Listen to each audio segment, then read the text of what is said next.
The story begins in African mercenary headquarters. An officer was briefing the soldiers on tonight's mission. Due to the nature of the mission, only a few soldiers were required. So only 5 squads, 49 of them in total, would be included, and the number of enemy soldiers was between 350 to 500 men. The mission was not to engage with them, just kill the target and retreat. The one who was leading the mission was none other than our protagonist. They had intruded 2 kilometers into the enemy territory and everything was going according to plan, but our protagonist had a premonition about this.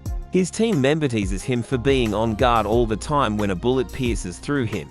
The enemy starts firing at them and they take cover. The enemies were using all the big guns from the start. Smithen knows he wouldn't survive this and told the captain to leave him. They were only a few meters away from their target, and they couldn't retreat with this many soldiers chasing them. So the captain decides to take out their target at least and charges forward. Just then, he gets sniped directly in the head. But the crazy part about this was that the bullet came from behind, meaning one of his squad members betrayed him and his squad. The enemy troops march forward while he was dying. He closes his eyes and hears someone calling him. When he opens his eyes, he finds himself in a hospital in Gangnam City, Korea. The doctor calls his guardians. He didn't know what was going on and why he was speaking Korean. No one could have survived that battle, so how was he still alive? He lashes out at the doctor, but he was shocked when he sees himself in the mirror. After a few days, he was discharged from the hospital. To summarize it all, before this, he was formerly the captain of a French mercenary troop, Kangchen, 29 years old. He was carrying out a mission in Africa in 2016, and after getting shot, he woke up in another person's body in 2019. And surprisingly, his name was also Kangchen. He was 19 years old senior high school student who fell from the rooftop of the school building and was in a coma for a few days. Of course, the one who woke up was not the same high school student. He arrives at his apartment and his mom keeps asking him if he remembers anything. The doctor had told them that he had lost his memory from the shock. He gets into his room and the first thing he does, he searches for the battle that was going on in Africa, but he couldn't find anything on the internet. He gets a message from a guy in his class who was threatening to kill him for not reporting to him after getting discharged from the hospital. The guy keeps threatening him, but Chan ignores all his messages. So he calls him and orders Chan to come to the school if he didn't want to die. Chan gets annoyed and blocks him. The bully was pissed and throws his phone, saying he was going to make him pay the next time he comes to the school. After searching for too long, he couldn't find anything about the French war. He craves cigarettes and looks through his stuff to find some. While searching, he finds his notes and what he saw inside completely shook him from the inside. The notes were full of resentment towards the bully and his frustrations. He realizes that the owner of that body was being bullied. The next day, he goes to school and everyone was staring at him. He didn't know where his class was and was looking for someone to help him. Just then the bully comes there who was messaging him, lashes out at him for hanging up on him. Chan just laughs at him and asks him if he had a cigarette on him. The bully gets angry and takes him to the basketball court. He was showing his jabs to scare Chan, but as the bully was going to attack him, Chan attacks him first, and in just one punch, he falls to the ground. Chan was instinctively about to kill him, but he refrains from doing that. While he was leaving, the bully gets back up and attacks him. Due to his weak body, his punch wasn't enough to take care of him, so he starts beating him brutally. After he was done with him, he looks for his class when a girl greets him and takes him to the class. She was in the same class as he was. The bully was also in the same class and he kept staring at Chang the whole time. He messages his other friends to meet him. During the PE class, the bully takes him somewhere isolated, while Chan gets annoyed and regrets not killing him when he had the chance. The other bullies were there and mocked the first bully for getting beaten up by a nerd like him. Chan told them to attack him all at once as he didn't want to waste his time.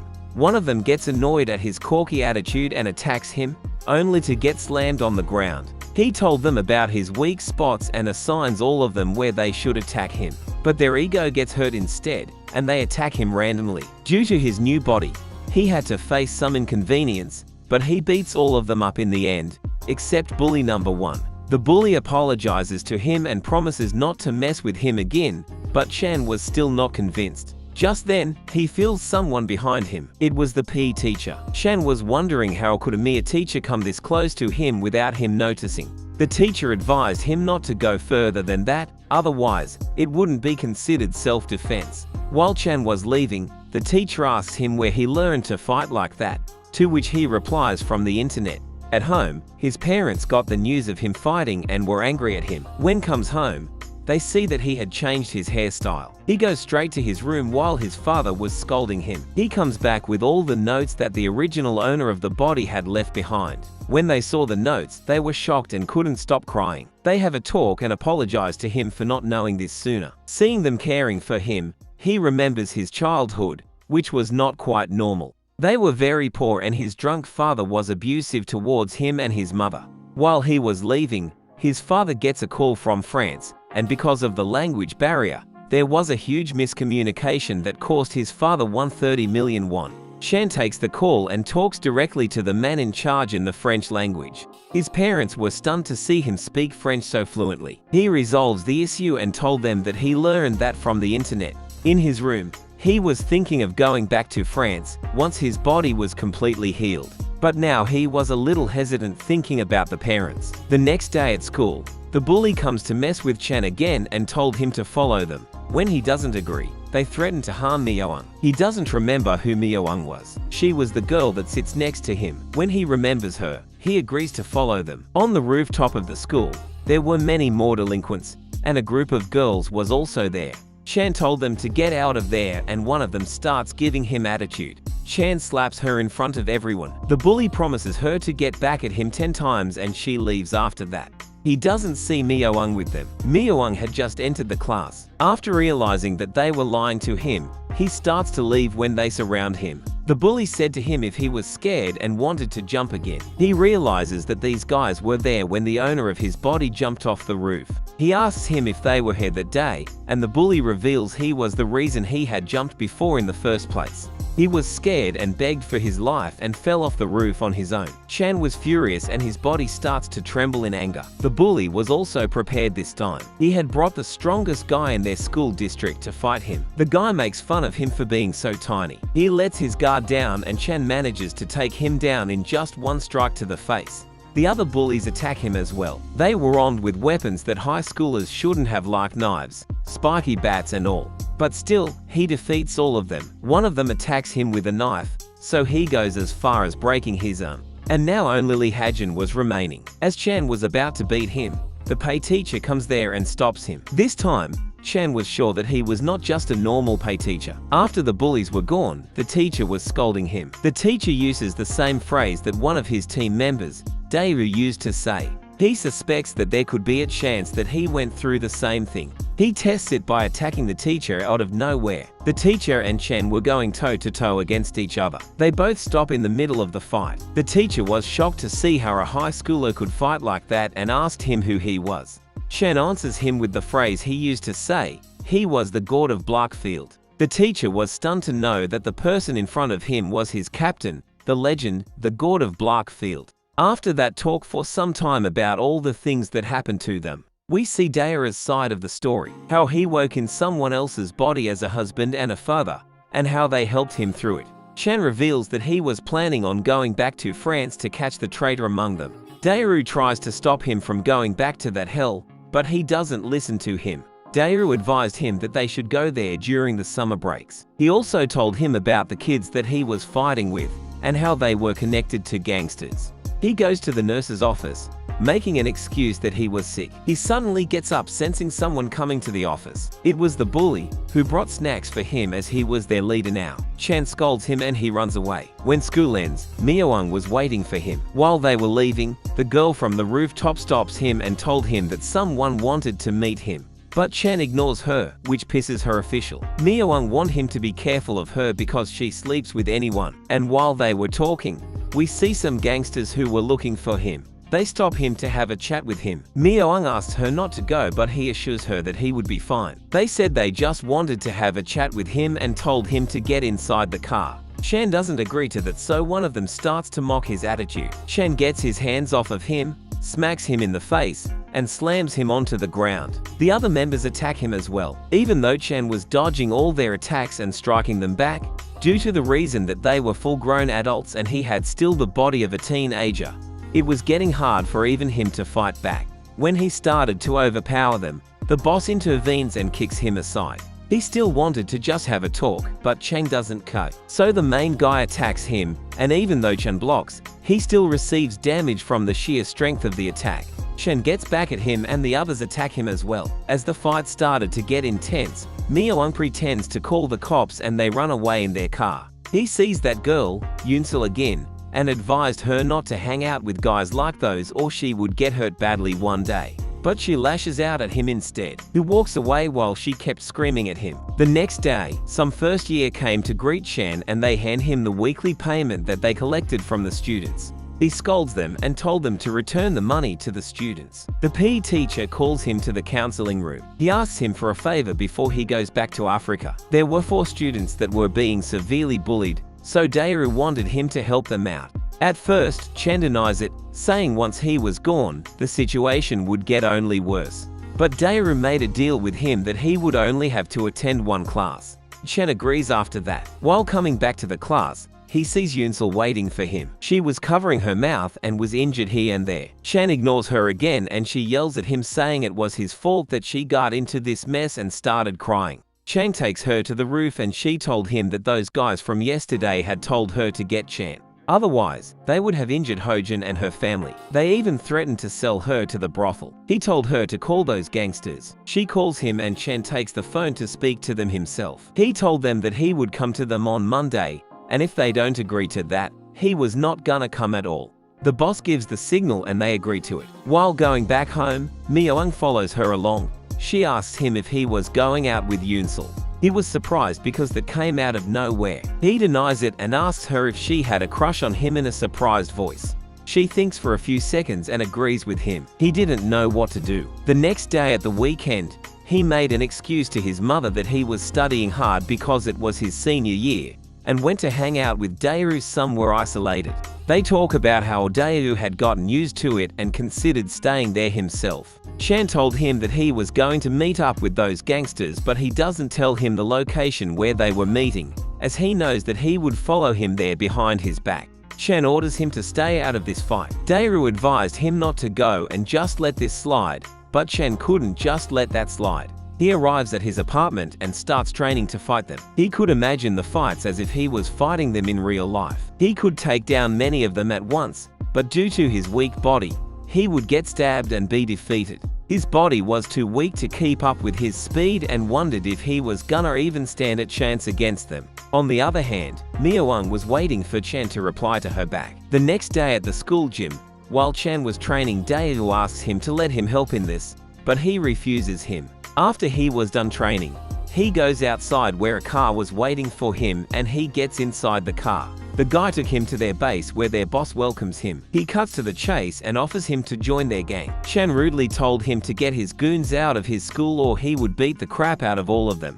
The boss gets pissed and his men attack him and the fight begins. On the one side was a whole gang, and on the other side was Chen, who wasn't even at his full potential yet.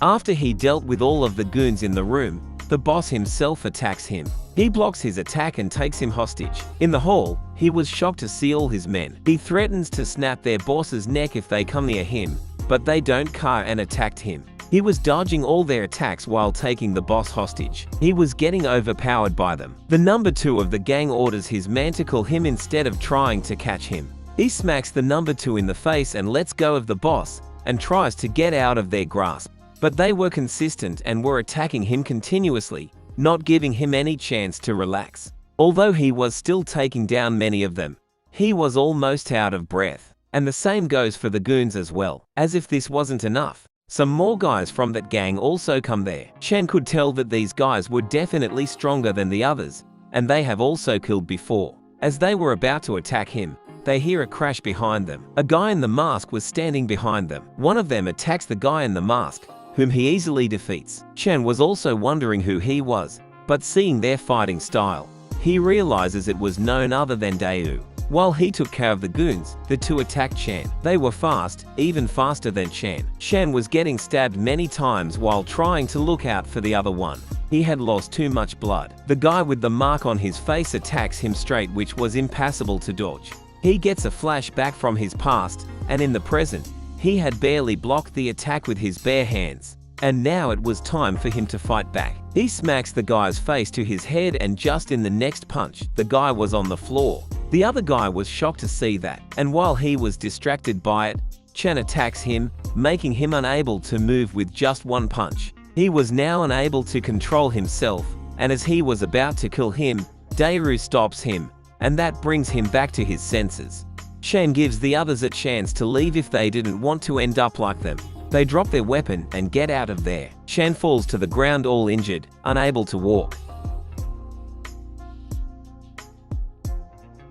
Kang was so injured he couldn't even stand anymore. The teacher went to find something to cover him up. Kang looked for cigarettes, but he was out of it. As if it all wasn't enough, he heard the footsteps of many people. He wondered if they were back up. He tried to get back up even though he was heavily injured. The boss of the gang came in front and introduced himself as Kwong. He complimented him for taking down a whole gang on his own even though he was just a high school student. While he was blabbering all this, Kang asked him if he had cigarettes on him. One of his men got angry at him for talking rudely to their boss, but the boss scolded him instead. The teacher also came there, which made Kwong wonder what kind of duo was that. One of his men informed him that no one was dead, but they were heavily injured. He was here to take care of this gang as well, but it was already wiped out. They resolved the situation quietly, and Boss Kwong took him to a hospital. When Kang woke up, he found himself in a hospital. The teacher told him that he passed out as soon as he got inside Kwong's car, and he was out for a while. The teacher had informed his parents saying he would be staying with him. Kang remembered what had happened and thought to himself that it wouldn't have happened if it was his old body. Boss Kwong entered the room and Kang asked him for the cigarettes again, which annoyed him. He told him how he hit a Jack without lifting a finger because of him, so he was going to do a favor on him of his choosing. Kang asked him not to bother his school or recruit students from his schools. Boss Kwong warned him to watch his back because he was now a target of many people, but Kang rudely replied that it was not something he should be worried about. Boss Kwong got angry and told him to stay in his lane. Even if he benefited from his actions, he wouldn't tolerate his behavior. There was tension between them, but Boss Kwong let it slide this time. After he was gone,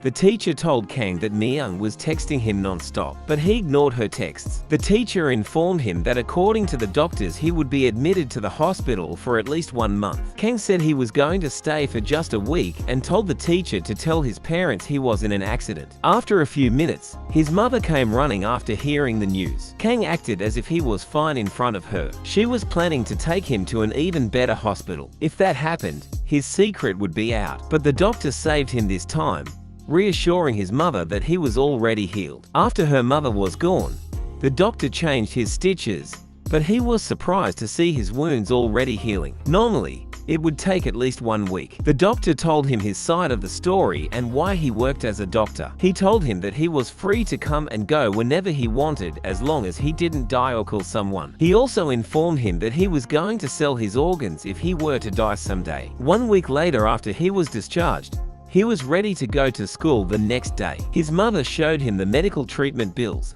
which were about $45,000. It was Boss Kwong who sent the bills to his home. He assured her that it was just a mistake. His father offered him a ride to school. Kang knew he wanted to talk to him about the accident. On the way to the school, he asked Kang if he was hiding something from him. Kang told him that he got into a fight and the students had some gangster backing them, but he took care of them. His father was upset, but he didn't scold him.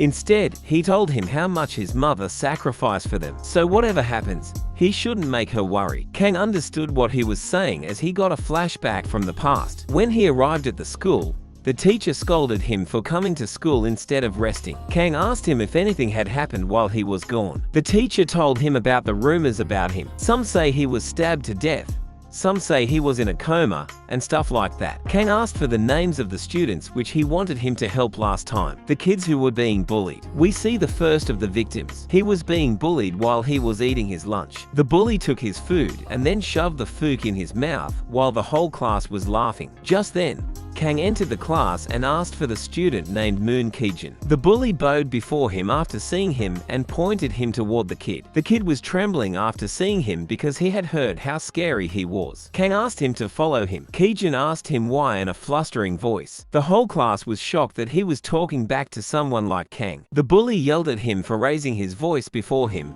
but Kang stopped him and took Kijin with him. While the whole class was thinking that it was the end for Kijin, Kang tries to put a friendly face to assure them that he isn't going to hurt anyone, but they are still scared of him. He goes to the next person who was another victim of school bullying, Soyeon. He introduces himself to her. After hearing he was the infamous Kang, she was terrified. He asked her to come with him for a minute and she followed him without questioning him. In the hallway, they encounter some big dude. Soyeon started getting nervous seeing them and hid behind Kang. Those guys bow before Kang as well, but he just told them to move out of the way as they were just blocking his way. He invited a few more students to the sports room. He told them that he wanted to start a sports club with them. One of them asked him why he chose them for something like sport. "Because I want to be friends with all of you," says Kang. They were fazed to hear that and didn't know how to react to that. The teacher assured him that he would supervise them and they were not being forced to join as well. They didn't have to join if they didn't want to. Kang tries to persuade them to join the club, but that only scared them. The teacher asked him not to glare at them too much,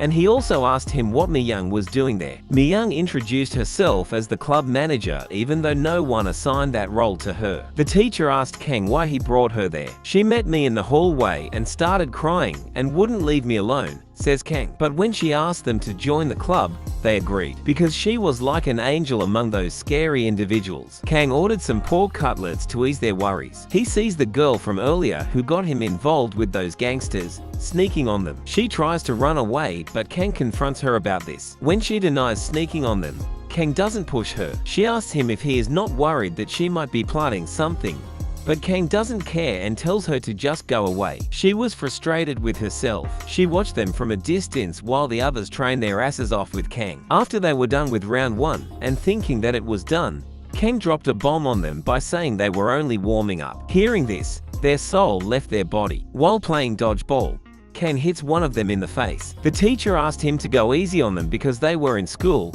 and he was intentionally aiming at kids. They started going back and forth against each other while laughing like maniacs. The kids wondered what kind of hell they had signed up for. After they were done with the training and cleaning up, the girl, Yoonsul, came again. She asked him to let her join the club as well, which startled the other club members. But Kang denies her, saying she was in her senior year. Yoonsul lashes out at him, saying she was not planning to go to college anyway, so that shouldn't matter. And also, Mi-young was also in senior year, Yoonsul pointed out. Kang told her that she had good grades so she didn't have to worry about her study. Yoonsul glares at her in anger and leaves after that. While coming back from school, Min-young asked him to let Yoonsul join the club, but Kang denies it, saying others are scared of her. He leaves after saying that. When he got back home, he found his father was talking to someone and was in stress, but he pretends as if everything is fine. But Kang noticed it. After a few minutes, Kang comes out of his room and asks his father if he would like to go on a work with him. He agrees to go with him. Kang asked him what was going on. At first, the father was hesitant as he didn't want to burden him with his problems. But after Kang insisted,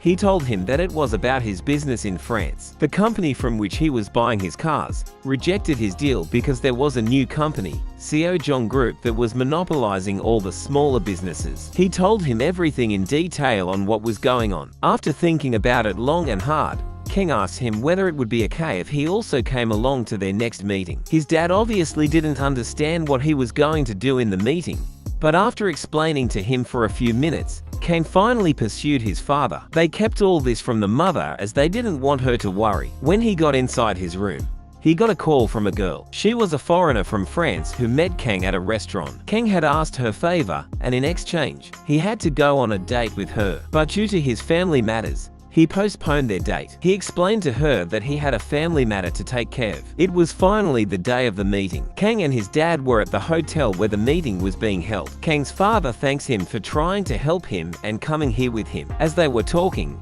the guy they were supposed to meet came there. Kang was beyond shock seeing the guy. He was none other than their major, who had assigned them the mission which got him killed. His past memories of him flooded his mind while he wondered and thought of all the reasons why would he be in this position. Charon greeted them in French. Not just Charon, Smithen was he too, and he was flirting here as well. Seeing both of them, Kang was worried. His father asked him if he is okay. Kang introduces himself to them in French. Your way of speaking is similar to someone I knew, says Charon. Smithen was still not behaving and was looking for ways to flirt with the waitress, but Charon stopped him again. He asked Kang if his name was common in Korea, because it sounded familiar to him, to which Kang replied that their names sounded familiar as well. They start to talk about the business. Charon still hasn't lost his silver tune. He was not agreeing with their deal. He was forcing them to agree to unreasonable demands. One of the guys from Korea got angry at him and threatened to take him to court. Kang knew this was not the way to handle Charon. Charon got angry at them and accepted their threat. As he was leaving, Kang stopped them and asked them for some more time. He asked his father to let him handle the situation. After thinking about it long and hard, his father realized that he had nothing to lose at this point. Kang asked them for 1 week's time and assured them that they wouldn't be disappointed by the offer. Charon agreed to the agreement because he reminded him of the Kang he knew. Kang says to himself that if these guys were really Charon and Smitten he knew,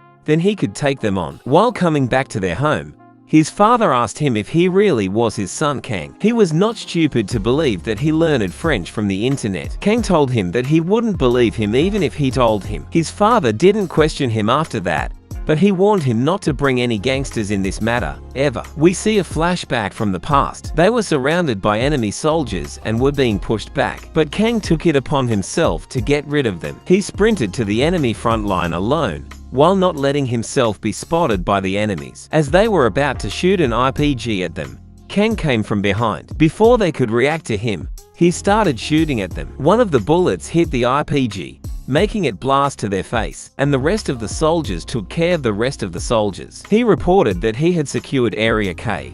There were no casualties in their team as well, but someone was missing. It was Smitten. He was somewhere forcing a survivor to play with him. As he was about to do something inappropriate to the girl, Kang found him. Smitten acts as if he is trying to help a civilian, but Kang was aware of his sick habits and beat the crap out of him that day, and he had the same look on his face in the present day as well. The teacher picks up Kang. Kang told him the truth about Smitten and Charon being alive. They were staying in the Namsan hotel right now. The teacher was furious and was planning on confronting them, but Kang stopped him. He further told him that they were now owners of a big company. Hearing this, the teacher started laughing menacingly. He pointed out how obvious it was that it was those guys who sold their own comrades for money. He died after Kang died in the battle, and even if those guys managed to survive somehow, what would explain their sudden wealth growth? When the teacher was not listening to his orders to stay down, Kang called him by his name, Daru, and ordered him as his captain to stay put. Daru suggested he ask Boss Kwong for help. That was a good point, but he couldn't involve them as he had made a promise to his father. The best way to deal with them was to separate them for some time. As he was thinking about it,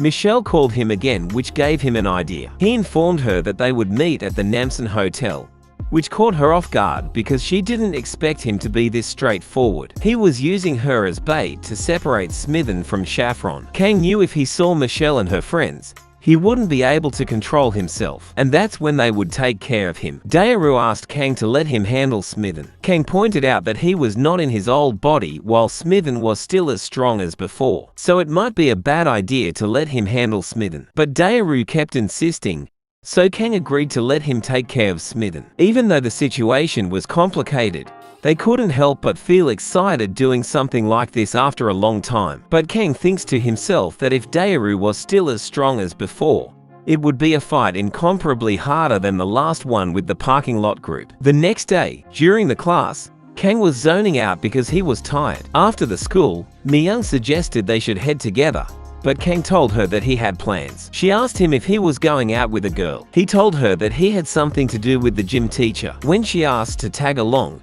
he coldly denies her. On the way, Yoon-sul also stops him, asking him to let her join the club, but he cuts her off mid-sentence, saying he was busy. Yoon-sul calls him a jerk. The gym teacher was ready for the meeting. Kang made fun of him, asking him if he was scared, to which he replies that he was scared of the principal but not Smitten. They arrive at the Hotel Namsan. The whole time, Daru kept reminding Kang how he wasn't afraid of Smitten. When Kang enters the hotel, Boss Kwong's right-hand man welcomes him, but he told him to just leave. Just then, Michelle also arrived there with her friends. While everyone was mesmerized by their beauty, Kang was waiting for Smitten to come out. They changed their location while Kang signals Daru to stay there. The hotel was serving them free of charge on Kwong's orders, which impressed Michelle, seeing him being treated like a gentleman, while Kang found it unnecessary. He also got a call from Boss Kwong. Seeing him all over the place, Michelle questioned him if he was there to attend to another matter. Kang didn't lie to them and told them half-truths. Just then,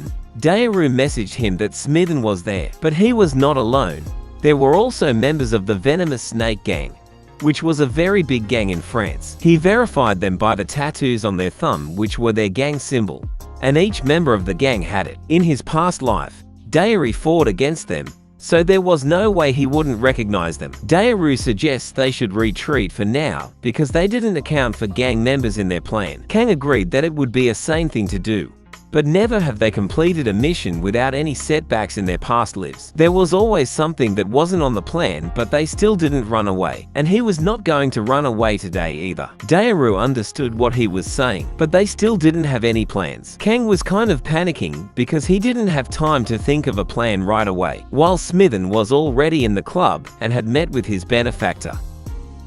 The story continues with Kang pondering his head for a plan while Mitchell and others are looking worried. He called the left hand of Kwong and asked him to evacuate everyone from the club except the 4 foreigners. But it was not up to that guy to decide, so Kang called Boss Kwong. When he asked him to close the club for today, he freaked out because even Kwong wasn't in full control of the club. This could make the shareholders angry, but Kwong insisted he do it immediately as he didn't have much time. In return, he would do one job for him no matter what it was. After hearing that, Boss Kwong agreed to evacuate the club. Boss Kwong also offered his men the job, even though that would make his chance of success much higher. But after thinking about it, Kang denied him. Mitchell asked him what was going on. He couldn't keep it secret from them and told them that the Serpent Venomer was in the club. They knew about this gang as they were infamous in France. They were terrified but still offered to help, but they wouldn't be able to help anyone with that terrified look on their face, said Kang, and suggested they leave the hotel. He left them in the guy's care and reunited with Daru. While going inside, Kang suggested they took care of 2 of them each at once while they were unaware of their true intentions. Daru points out the possibility of them having a gun, to which Kang replies that this was Korea, and also they wouldn't have brought guns with them since they didn't know their true intentions. People were being evacuated from the club, which they didn't like, obviously. Smithen greets them. Kang acted as if he didn't know Smithen was there too. Smithen asked him where were the girls that he was talking about. Kang replies that they are on their way. Smithen offered to have a drink with them, but it was clear he was there just for the ladies. He asked about Daru. Kang introduced him as the man who introduced him to the ladies. Smithen started being friendly to him after hearing that and offered him a drink. Daru looked at him in anger, but Smithen didn't know what was going on with him. After having a couple of drinks,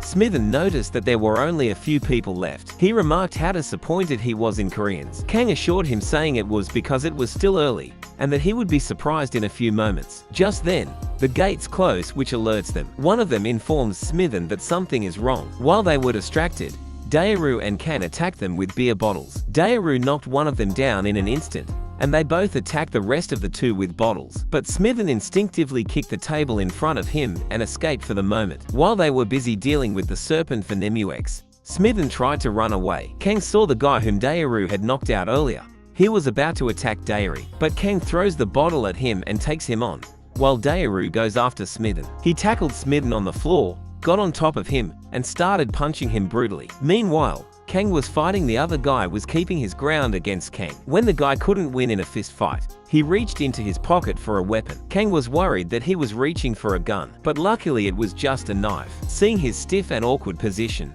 Kang could tell that he was not an expert with knives. The guy attacked him with this knife, but Kang easily dodged his attack. He made him drop his knife and locked him in an arm hold. The guy asked him to stop, but Kang goes ahead and breaks his arm. Now that he had dealt with him, they had successfully neutralized all 3 of them. Now the only one remaining was Smithen. But when he turned around to look at what was going on with Daru's fight, he was baffled. Smithen was holding Daru by the neck, and Daru was knocked out. Smithen had a weird tick. He moves around his neck when he is confident in a fight, and he is doing that right now. Kang knew that he needed to break his mind first. Smithen asked him if he was doing this because of the contract. Kang asked him if he still hadn't realized who he was, even after knowing his name. Smithen didn't know what he was blabbering about. Obviously, he knew his name, but what did that have to do anything with right now? Kang asked him how he survived, and if he really betrayed his squad members. Smithen still didn't fully understand what he was talking about, so Ken gave him one more clue, saying that the guy he was holding was none other than Daru. Smithen had started to hear what he had to say and asked him what was his real identity. Kang told him again that he was Kang,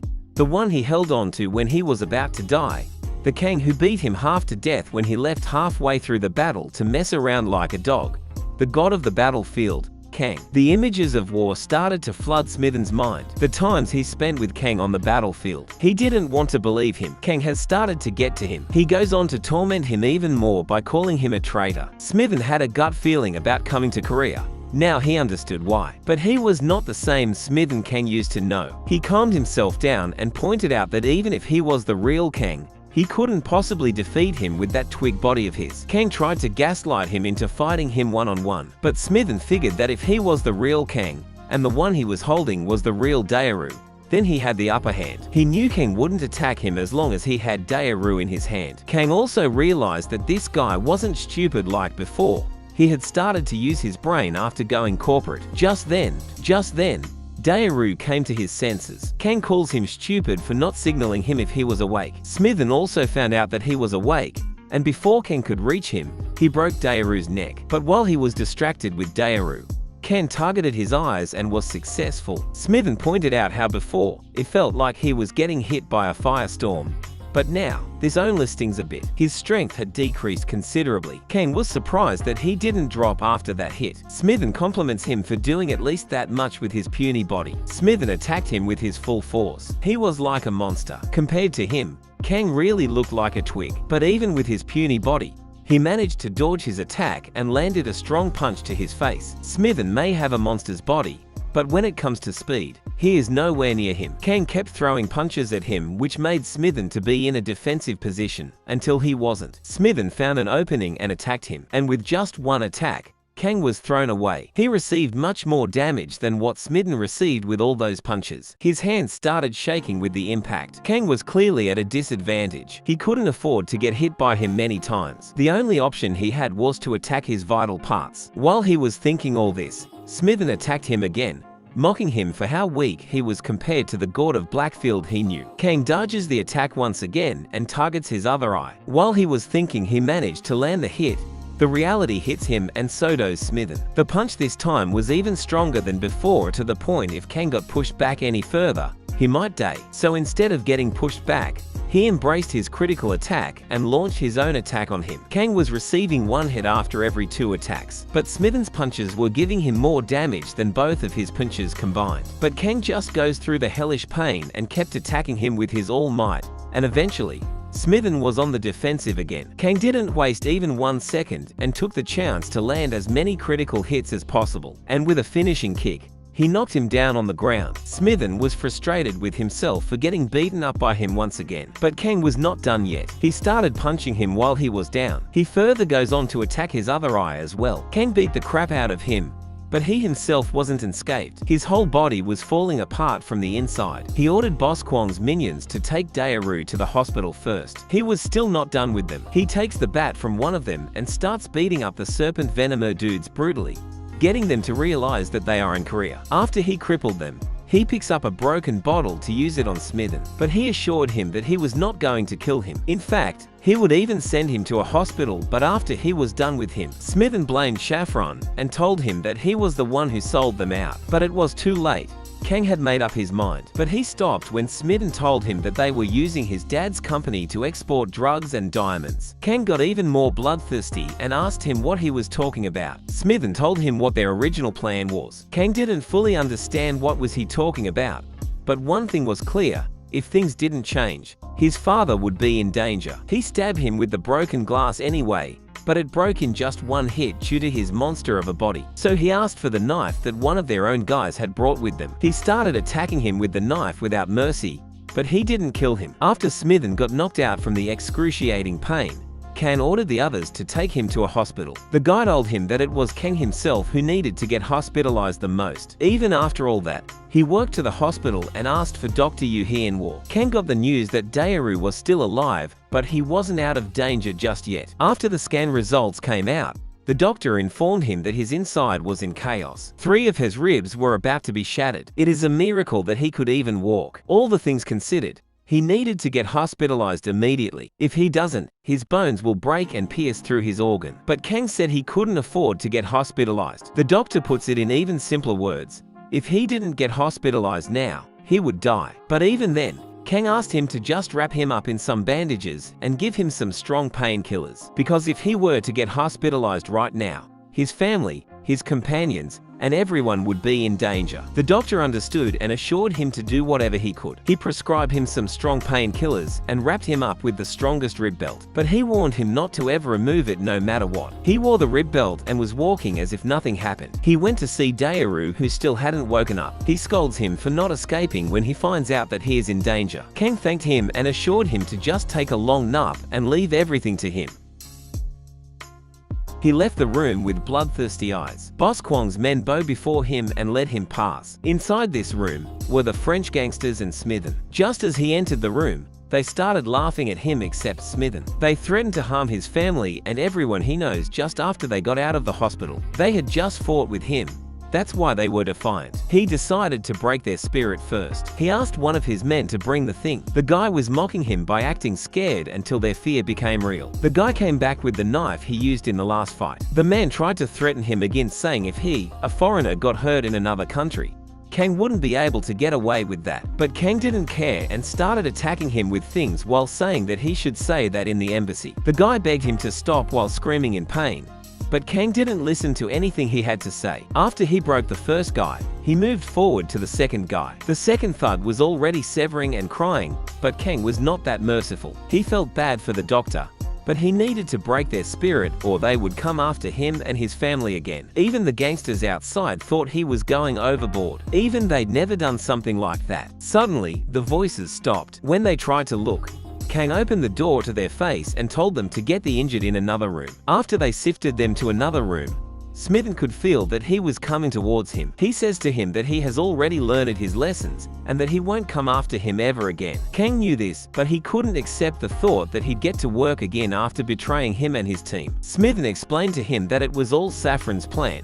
He was the one who sold them. After the massacre, when Saffron thought no one was alive, he brought a rescue team, but he happened to be clinging to his last breath. Kang pointed out why he was following him like a dog then, and why he didn't tell anyone about his betrayal. To which Smithen replied that he had sold them for a diamond. There were gangs all over the place. He couldn't have done anything with a bullet in his stomach, even if he wanted to. He explained how he just wanted to live a little longer. Kang says to him that he should have told them secretly while he was in hospital. Kang was furious that he was only thinking about himself and stabbed his thighs. He asked for the other guys who were with Saffron while torturing him. Smithen told him that there were 2 of them, and they were armed with guns. Even after Smithen told him what he wanted to know, he still attacked his other leg. He was leaving after that, while thinking that he had to take care of this before Saffron got the news about them. Just then, the doctor came storming and yelled at him for his actions, and threatened to stop taking him in if he kept doing that. Kang informed him that they were from the worst gang in France. If he had just let them be,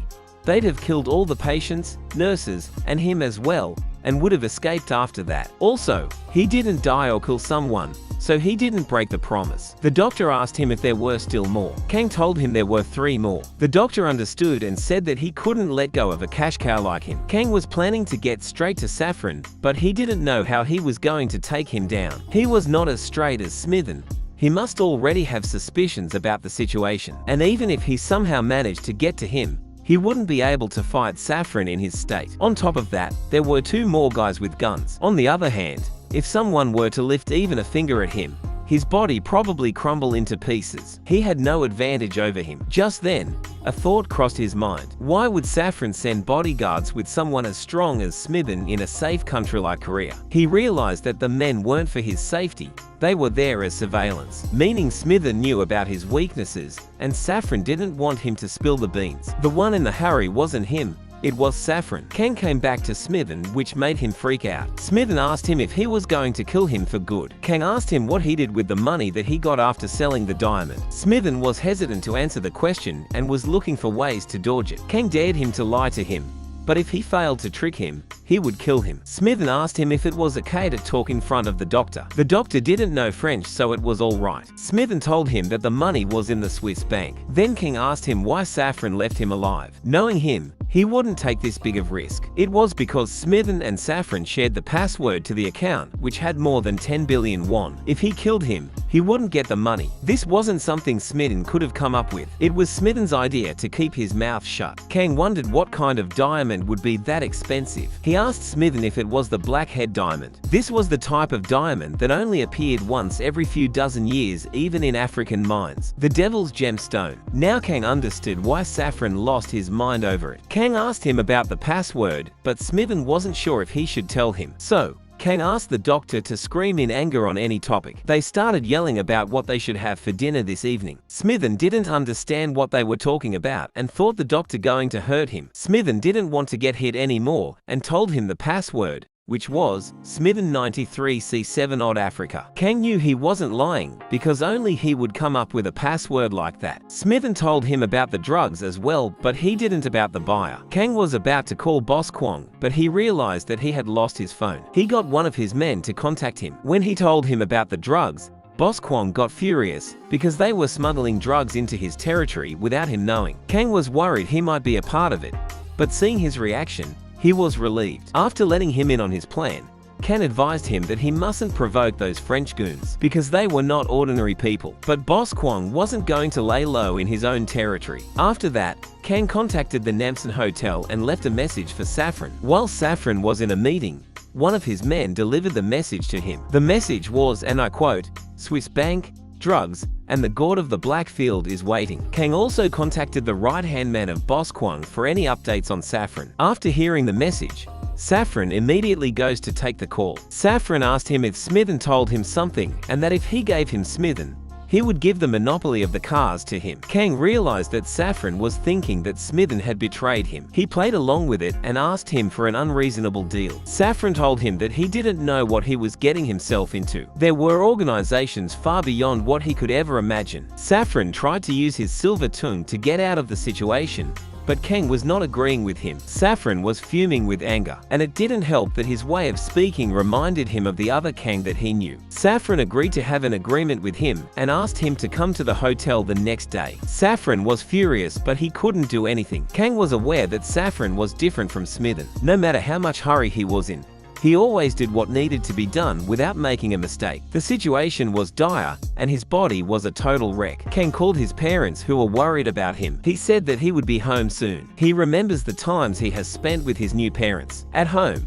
his mom was sick again because she was worried about him. But now that he was coming home, she was feeling better. Just then, his father gets a call from his manager, and what he heard shocked him. The manager told him that they got the deal and that it was because of Kang. Just then, Kang came home. His mom hugs him, which makes him go through excruciating pain from his injuries. His father asked him how he got the deal, to which he replied that he just got help from someone on the internet. His father doesn't question him further. Kang asked them permission to let him go see his pay teacher, who recently got into an accident. The father agreed and worked him down. He asked him if those gangsters helped him, but he didn't get help from them. He told him that it was something Saffron offered him. He couldn't tell him the details for now. His father understands and shows his gratitude towards him. When he came back to the hospital, one of the gangsters gave him the good news that the teacher had woken up. Chan quickly goes to Daru's room. When he enters, he jokingly asks Daru if he's still alive. Daru laughs and wonders if Chan really believes he could be defeated by someone like Smithen. Curious about what happened after he was knocked out, Daru listens as Chan recounts everything. Turning serious, Daru makes two requests. Firstly, Daru suggests letting Charon go tomorrow, and letting Charon go is a better outcome than risking Chan's life or his father's contract. Daru then makes a second request, asking Chan to take him to Smithen.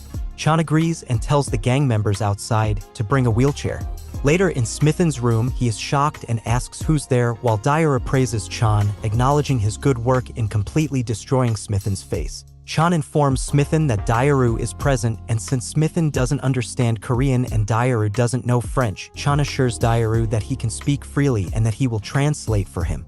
Looking at Smithen with disgust, Chan speaks to him in French, conveying that once he leaves tomorrow, he should spend the rest of his life filled with remorse as an apology to the squad members who died unjustly. Smithen, shocked by this, asks Chan if he truly is the god of Blackfield. Smithen explains that he thought it was a trick by Charon to make him reveal the password.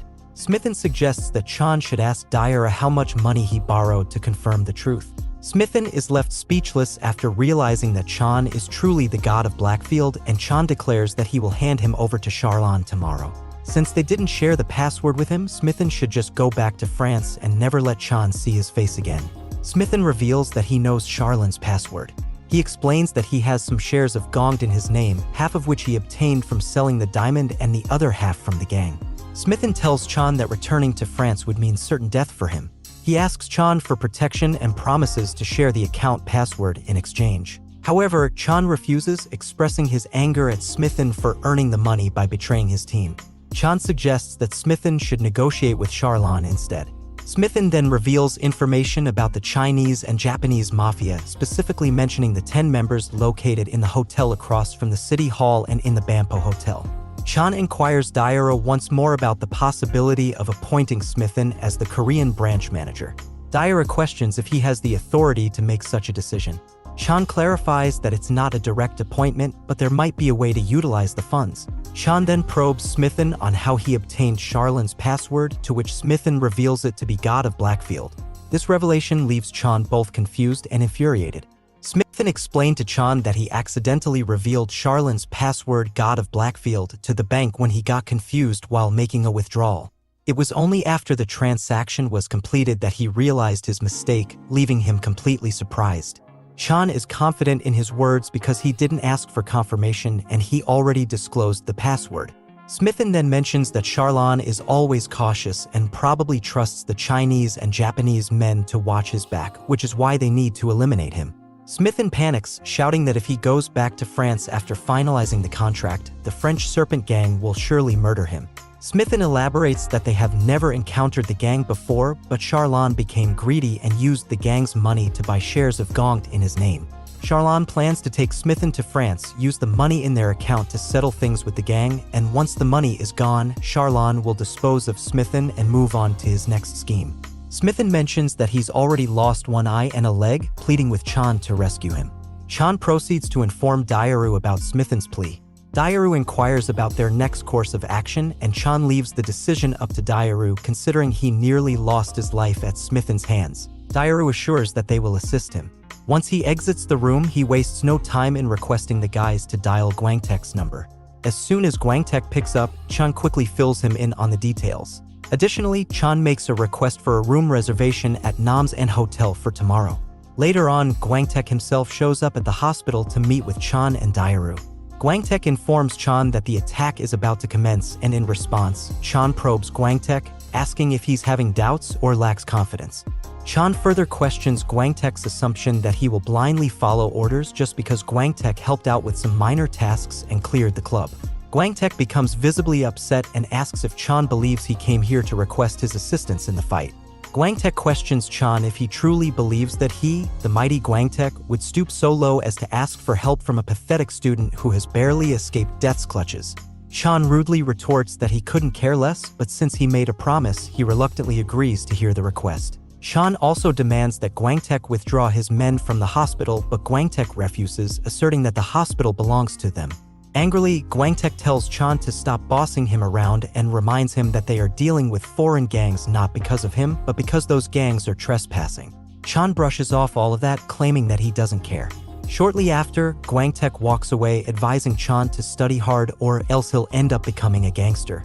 The next day, when Daru wakes up, he finds Chan already awake. Chan mentions that something feels off. Worried, Daru asks if Chan's injuries got worse, but Chan laughs and reassures him that he's actually feeling a lot better than expected. Daru is confused, and Chan explains that although it still hurts a little, his condition has improved significantly compared to yesterday. Chan is amazed at how quickly things are improving in just one day. Daru reassures him that it's more likely than being reincarnated into another body, so he should just be grateful and not question it.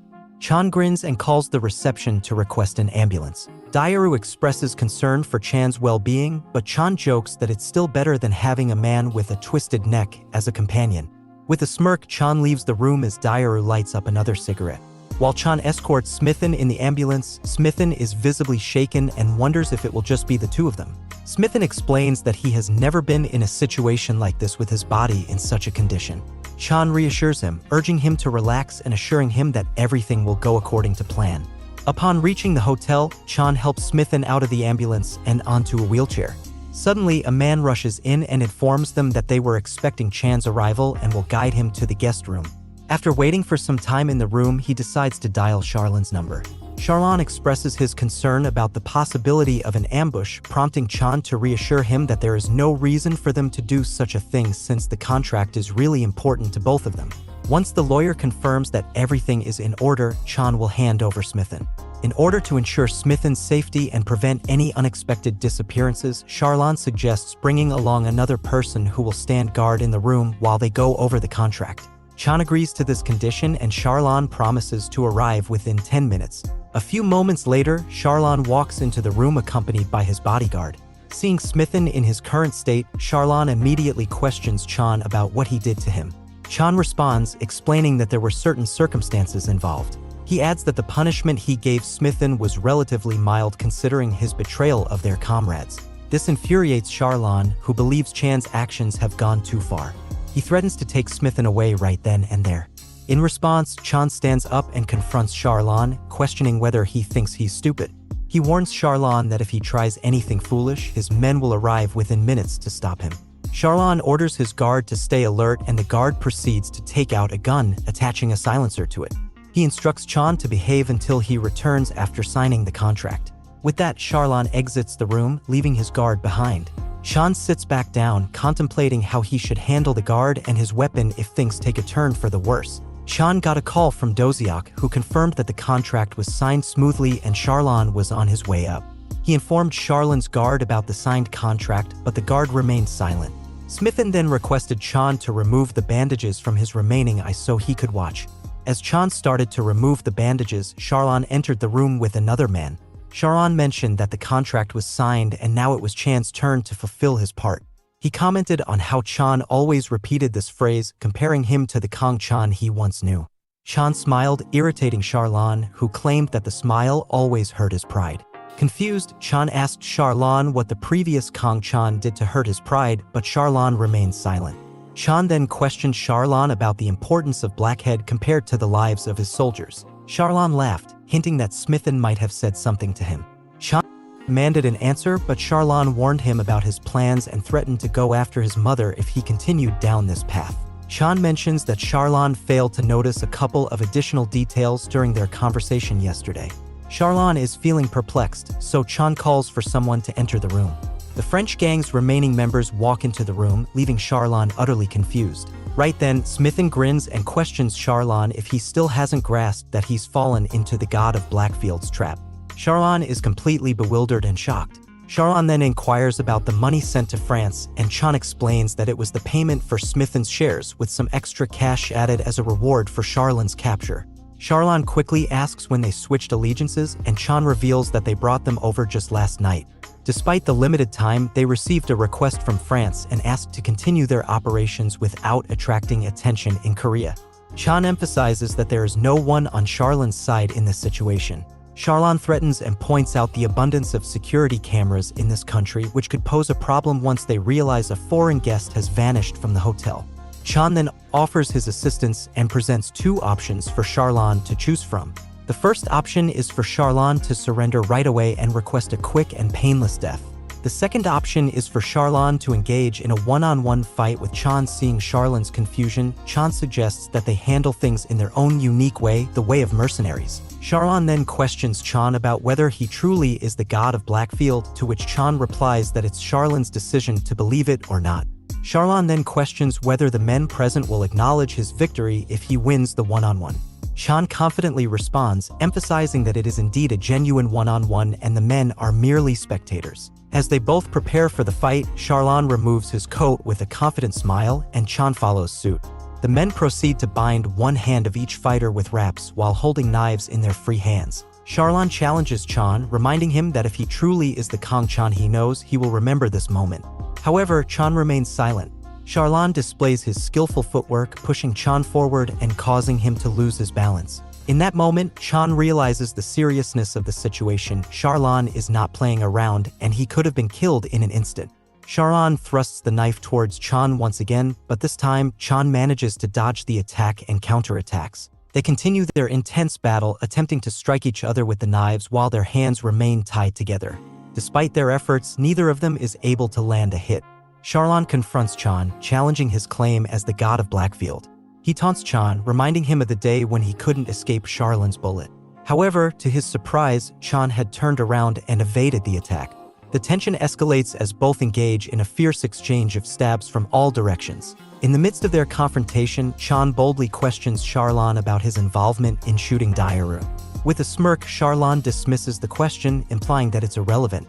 He proudly admits that, apart from the already injured Smithin, he is likely responsible for killing all of their comrades. Charon further adds that if he had aimed at Smithin, he probably wouldn't have survived either. This revelation infuriates Chan, leading him to unleash a barrage of insults and launch another attack. Charon tries to defend himself with his knife, but Chan skillfully deflects it. Anticipating this move, Charon swiftly maneuvers his footwork and thrusts his knife into Chan's shoulder, successfully inflicting a wound. Charon keeps on taunting, mentioning how much fun he had taking down Chan's incompetent squad members and aiming for Chan's head. He confidently declares that today will be even more enjoyable. As Chan gets more agitated, their heated confrontation escalates. Despite Chan's attempts to retaliate, he ends up getting stabbed in the shoulder once again. Charon grins and relentlessly presses on, while Chan struggles to defend himself. Smithin couldn't help but notice that Charon seemed to be operating at full capacity, while Chan was still recovering from their previous encounter. Despite Chan's reputation as the god of Blackfield in the past, his short and weak arms made victory seem like a distant dream. Smithin wondered why Chan would engage in a one-on-one battle when the odds were stacked against him. On the other hand, Chan remained determined, believing that one opportunity was all he needed to turn the tables. With that chance in mind, he aimed to bring the fight to a decisive end. As Charon landed a blow on Chan's face, the intense exchange continued, with the French gang and Smithin looking on in anticipation. Chan suddenly displayed a moment of vulnerability, catching Charlin's attention. With a grin, Charon proposes putting an end to the fight. In that instant, he pulls Chan closer, and it becomes evident that Chan had anticipated this opportunity. Now that the distance between them has vanished, Chan aims to strike him, while Charon rushes to do the same. They collide with each other, leaving the outcome of the fight uncertain. However, it appears that Charon nearly succeeded in stabbing Chan, but unfortunately, it was in the back of his neck, whereas Chan managed to stab Charon in the ribs. Chan twists the knife and forcefully pushes it down, causing Charon to let out a piercing scream of agony. The pain becomes so unbearable that he collapses onto Chan, dropping his knife. He then crumples to his knees lifelessly, and Smithin chuckles, clearly satisfied. The Frenchmen also don't appear to be saddened by the outcome. While lying on the ground, Chan remarks that regardless, they are all destined for hell, so they can have another round when they reunite there. The gang members begin to take care of the cleanup, with Chan approaching Charlin's personal guard to inquire about his loyalty. The guard reassures Chan, stating that they have done this numerous times before and there's no need to worry. They proceed to wrap Charlin's lifeless body in a bag and tidy up the room, while Chan casually sits on the sofa contemplating the recent events. Suddenly, his phone rings and it's the French gang leader on the line. The leader expresses gratitude to Chan for eliminating the problem, and Chan takes the opportunity to remind him about avoiding any illegal activities in Korea. The French leader assures Chan that they will uphold their promise and then asks for Chan's name. Without hesitation, Chan says that it is God of Blackfield. The leader chuckles and says that it's a pretty cool name. He tells Chan that if he ever needs anything, he can give them a call and use that name for one specific request. After ending the call, the other guys inform Chan that they are leaving. Chan asks why they're taking Charon with them, and the guard replies that they need to protect the honor of their partners. After that, the gang decides to leave as they transfer Charon into a laundry basket and take him away. Chan also decides to leave with Smithin. When they reach the ground floor, Guangtech's henchmen are already there, waiting with an ambulance. Oziok surprises Chan with a new phone gifted by the boss, complete with his old phone number. It's a gesture of gratitude for handling the Japanese and Chinese affairs smoothly. Apparently, Guangtech warned Chan that he'll confront him at school if he refuses the gift. Chan just smiles, accepts the phone, and reminds Doziak not to act like they know each other the next time they cross paths. While on their way back to the hospital in the ambulance, Smithen brought up the topic of how he should move forward with his life. Smithen then proposed that Chan should split that money with Daru. On top of that, Smithen hinted at the possibility of having around 12 million euros in stocks coming his way, considering his new role as a branch manager with a high salary. Chan questioned whether Daru would agree to the idea. Smithen responded by suggesting that they should accept it as a reward. Upon reaching the hospital, while the doctor attends to Chan, he refers to him as a VIP client due to his frequent visits. Chan jokingly asks for some VIP perks, including clothes similar to what he was wearing before, to which the doctor responds that this is a hospital, not a store. Chan grins and explains that's precisely why he's requesting VIP privileges. Annoyed, the doctor finishes bandaging him and promises to inform the administration about his request. After a while, Chan heads to Daru's room. He tells Daru everything that happened, and Daru grins, mentioning that he should have been there to witness Charlin's state. Chan admits that he had expected to feel happy about Charlin's demise, but it didn't turn out as satisfying as he had thought. Seeing how serious Chan is, Daru changes the subject to lighten the mood and asks how Chan managed to manipulate all the gangs. Chan explains that he anticipated Charlon would reach out to the gangs in the morning, and the Frenchman simply wanted to wrap up their business, so he took the necessary steps to give them what they desired. Daru chuckles and remarks that Chan's mind has become even more evolved than before. Chan brings up the money, mentioning that Smithen wanted to split it with them. Daru is taken aback when he hears that it amounts to 3 million euros, which converts to 4 billion won. Daru suggests that they should prioritize paying the hospital bills regardless. He tells Chan to do whatever he wants with the remaining money, to which Chan responds that they will decide later. After their conversation, Daru asks Chan what his next move will be. Now that he has avenged Charlin's death, will he continue his life as a mercenary or choose to live as a high school student? Chan realizes that he took matters into his own hands when dealing with Charlon, thus completing his revenge. He no longer has to worry about being targeted while sitting near a window at school or constantly evading enemy eyes in the jungle or desert. His life is now free from the fear of death, living comfortably with a wealthy and caring family. It's a simple life, and as long as he remains peaceful, his life will continue to be peaceful. However, he questions whether he truly deserves all this peace. If he could return the body to its rightful owner, he would do so without hesitation, as it would be foolish not to. But if he's unable to find a way to return it and is forced to live in this body for the rest of his days, Chan wonders what would be the right thing to do. Interrupting his train of thought, Daru advises Chan not to overthink the future until they improve their situation. Chan agrees, suggesting that they should make a decision after carefully considering their options. Just then, the intercom buzzes, notifying Chan that his clothes are ready. He informs Daru that he's leaving because he's exhausted. When Chan gets home, his mom is already waiting for him and she greets him warmly. She asks if he had a tough day, but Chan smiles and says it wasn't. He mentions that even his dad's meeting went well. Chan's mom credits him for it, but Chan insists it was all thanks to his dad. She holds his hands, hugs him, and tells him she loves him. Chan feels content for a moment, but suddenly feels strange and tells his mom he's tired and wants to go to his room. Shortly after, Chan sits in his room, still pondering what to do, but ultimately decides to just go to sleep.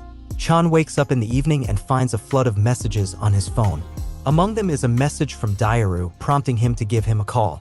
Daru shares the news that their school is shutting down the sports club due to the supervising teacher being hospitalized for a while. Daru mentions that he will be discharged from the hospital in 2 weeks. Chan receives another message from Michelle. He quickly dials her number and assures her that he's all right now. After calming her down, he suggests having a dinner together next week. Suddenly, Chan notices multiple messages from Kim expressing her concern for him. She texts him that she's planning to visit him. Chan gets annoyed and immediately calls her back, trying to explain that he's perfectly fine.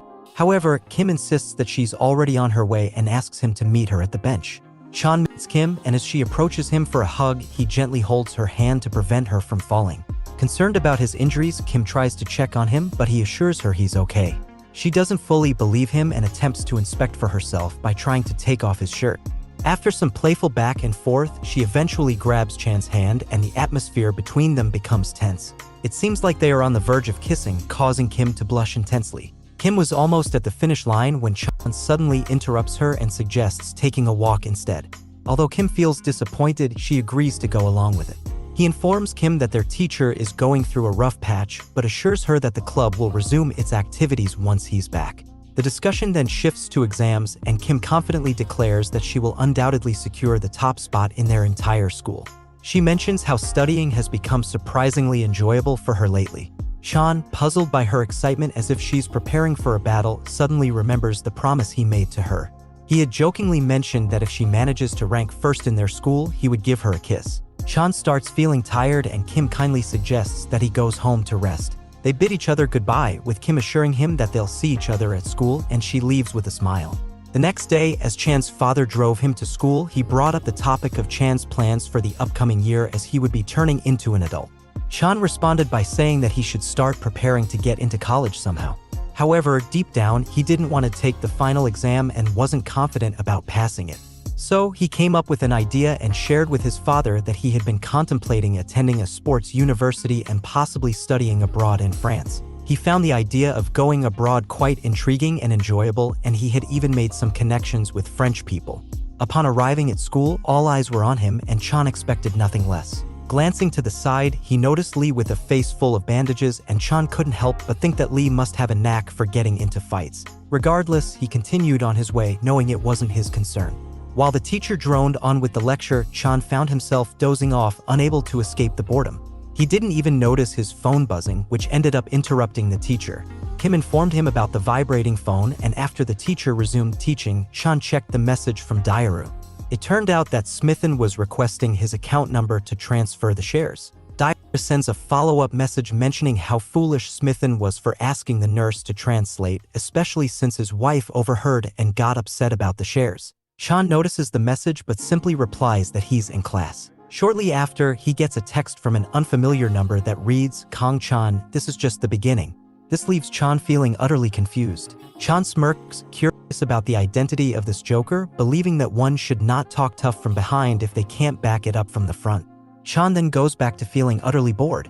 At lunchtime, Chan informs the group that all club activities will be on hold until their teacher is released, but encourages them to keep building their endurance. He reassures them to come to him if they encounter any issues, to which they eagerly nod in agreement. Kim walked with Chan after school, following him persistently. Chan, feeling annoyed, wondered how long she would continue to follow him. He was confident that they would soon part ways, but to his surprise, she asked if he wanted to study together. Chan curtly declined, which left Kim feeling really down. Seeing her sadness, Chan quickly made up an excuse about visiting the professor. Kim offered to accompany him, but Chan insisted she should go home to study instead. Despite her persistence, Chan fabricated a story about the professor being injured in a sensitive area, making it awkward for her to visit. Kim, feeling embarrassed, let Chan go without further protest. Upon reaching the hospital, Chan inquires about Daru's well-being. When Chan asks about his wife, Daru explains that she went home to look after their daughter and will return the next day. Chan then brings up the messages concerning Smithen. Daru admits he has been thinking about it all day and is convinced that Smithen is up to something unusual. Chan then asks how long they have been sharing a room. Smithen, who appears to have lost weight, smiles. Daru tells Chan that Smithen keeps complaining about being bored and scared, yet he can't understand why Smithen wants to be around him when they struggle to communicate effectively. Chan then has a conversation with Smithen, expressing his confusion about Smithen's sudden change of plans. Previously, Smithen had mentioned giving 3 million euros, but now he wants to give his shares instead. Chan is puzzled and asks for an explanation. In response, Smithen reveals that he has a net worth of 15 million and wants to divide it equally among the three of them, with each receiving 5 million. However, Chan remains skeptical and questions Smithen's motives for giving away such a substantial amount. Smithen urges Chan to seize this opportunity and become comrades once again. He emphasizes that even if Chan refuses, he will find another way to deposit the money into his account. Chan tells Daru about Smithen's suggestion to take the money and become partners again. But Daru is suspicious, believing that Smithen has ulterior motives. Chan confronts him and asks if there's anything else he hasn't told them yet. In response, Smithen finally caves and admits that he believes there was someone lurking in the shadows behind Charon. However, he has no clue who this person might be or how much power they hold. Since he can no longer protect himself, he feels compelled to join forces with them. Daru, already labeling him a jerk, claims he already knew Smithen's true intentions. Smithen is frightened and insists that having more money is always a good thing and he truly isn't hiding anything else. However, to his surprise, Chan declares that he won't be the one making the decision this time. Instead, he instructs Daru to make the call. When Chan announces that Daru agreed, Smithen becomes overjoyed and expresses gratitude towards Chan and Daru. At this moment, Smithen brings up another favor, which irritates Chan. He warns Smithen that if it's another absurd request, he will not hesitate to refuse. However, Smithen assures Chan that it's nothing major since he will be relocating to Korea. He simply desires a personal Korean tutor and a place to live once he is discharged. Chan calls him shameless and promises to look into it. Chan thinks he might find someone through Michelle and plans to ask Michelle's friend Cecile about shares. Daru receives a message on his phone, wondering who it could be. Chan then reveals his phone with the same number mirroring Daru's message. This leaves both of them utterly perplexed, unable to make sense of the situation. Chan took a moment to think and suggested that they should just forget about it. This confused Daru, so Chan explained that it doesn't matter who sent the message until they actually take action. Chan reassured Daru that if they encounter any trouble, they will face it together and overcome it. Chan mentioned that he had to leave now, which made Smithen feel sad. Smithen tried to convince Chan to stay, but Chan informed him that he had a dinner with his parents. Later, Chan gives Michelle a call and apologizes for waking her up. Michelle inquires about the reason for the call, and Chan reveals that he has a favor to ask. He explains that Smithen, who is currently in the hospital, is in need of a personal tutor to teach him Korean. Irritated, Michelle expresses her annoyance at Chan's constant inquiries about her friends instead of focusing on her. Trying to diffuse the tension, Chan explains their financial difficulties and the need for assistance. Michelle sympathizes and agrees to ask Cecile to directly contact him for further details. Michelle attempts to steer the conversation in a different direction, but Chan disregards her and abruptly ends the call. In the restaurant, Chan has dinner with his parents. He seems disappointed and asks if they only came to eat tonkatsu. His dad replies that it's nice to eat at a peaceful restaurant like this, and it brings back nostalgic memories. Chan wonders why he feels nostalgic, and his mom explains that they were very poor before their business became successful. She asks if he doesn't remember this and if his memories still haven't returned. Chan realizes and nervously admits that he does remember, he was just distracted. He then focuses on the food and notices his parents enjoying themselves. Chan's dad mentions that there will be a presentation for a new car and an inauguration ceremony for the new branch manager this weekend. He expresses his desire for Chan and his mom to attend, and Chan agrees. Chan spends an entire week feeling bored at school.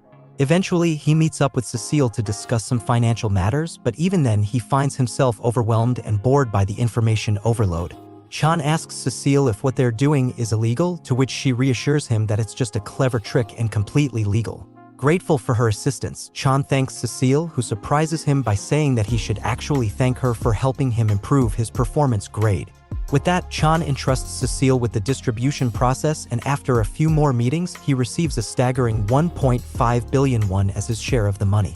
Chan is amazed when he sees his bank balance, realizing that he now has a total of 1.7 billion won at his disposal, free to use as he pleases. Later at the hospital, Chan introduces Michelle's friend Alice to Smithen and mentions that she will be his Korean teacher. Smithen is left speechless and captivated by Alice's presence. Chan snaps him out of his daze, and Smithen expresses his desire for a private room starting the next day. Chan becomes irritated as Smithen explains that he doesn't want to disturb Daru. Despite Smithen's attempts to lighten the mood with jokes, the tension remains unresolved, but they eventually settle on the tutor.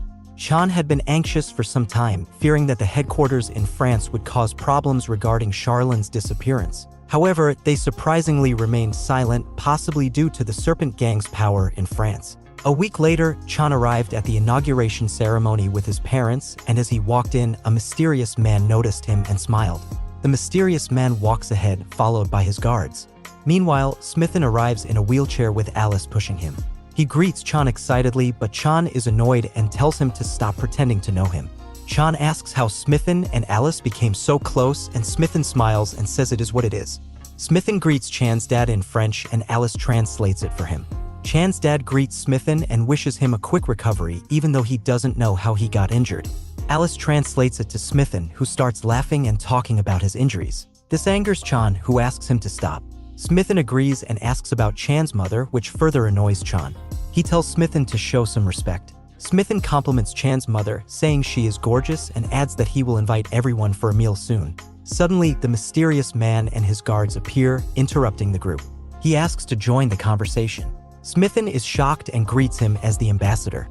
Chan notices this and the ambassador immediately inquires about Chan. Smithen tries to introduce Chan, but the ambassador beats him to it, introducing himself as the French ambassador, Ranork. Chan shakes his hand, curious as to why the ambassador is interested in him. Chan's mom asks who the man is, and Chan explains. She is surprised to learn that the French ambassador wanted to shake hands with him. Chan downplays it, saying it's nothing. Ranork asks Chan if they can talk more, and Chan agrees. Ranork suggests moving to a different location to talk, which confuses Chan, but he agrees. Later, they sit down in a cafe where Ranork compliments Chan's French accent, mentioning that he knows Chan never took French classes. Chan is irritated, but Ranork apologizes, explaining he is just curious. Ranork then brings up the topic of Charon, emphasizing the importance of keeping the company's dealings with a criminal organization a secret. He expresses gratitude to Chan for intervening. Chan clarifies he acted independently, not on behalf of the French government. Ranork assures him that French intelligence has handled all information regarding Charon. Chan understands that Ranork wants to prevent any leaks. He offers Chan a scholarship to study at a French university and the opportunity to obtain French nationality. Chan is intrigued and expresses gratitude, saying he will consider the offer. Ranork also mentions that they have taken care of the money transferred from the Swiss bank and there is no need to worry about the Korean tax office. He assures Chan that they will also donate some shares to him, ensuring he won't have to worry about money for the rest of his life. Chan is shocked to realize that they already know everything about him. He comments on the high compensation for the small incident he resolved. Ranork explains that they are trying to tie up loose ends before the upcoming election in their country. Ranork reveals that the compensation was prepared by the Republic of France and offers Chan a personal gift, giving him his contact information. Chan hesitates for a moment and asks if he can access the records of French mercenary dispatches. Ranork advises him to move on from that topic if it involves Charon. Chan accepts and prepares to leave, mentioning that his parents are waiting for him.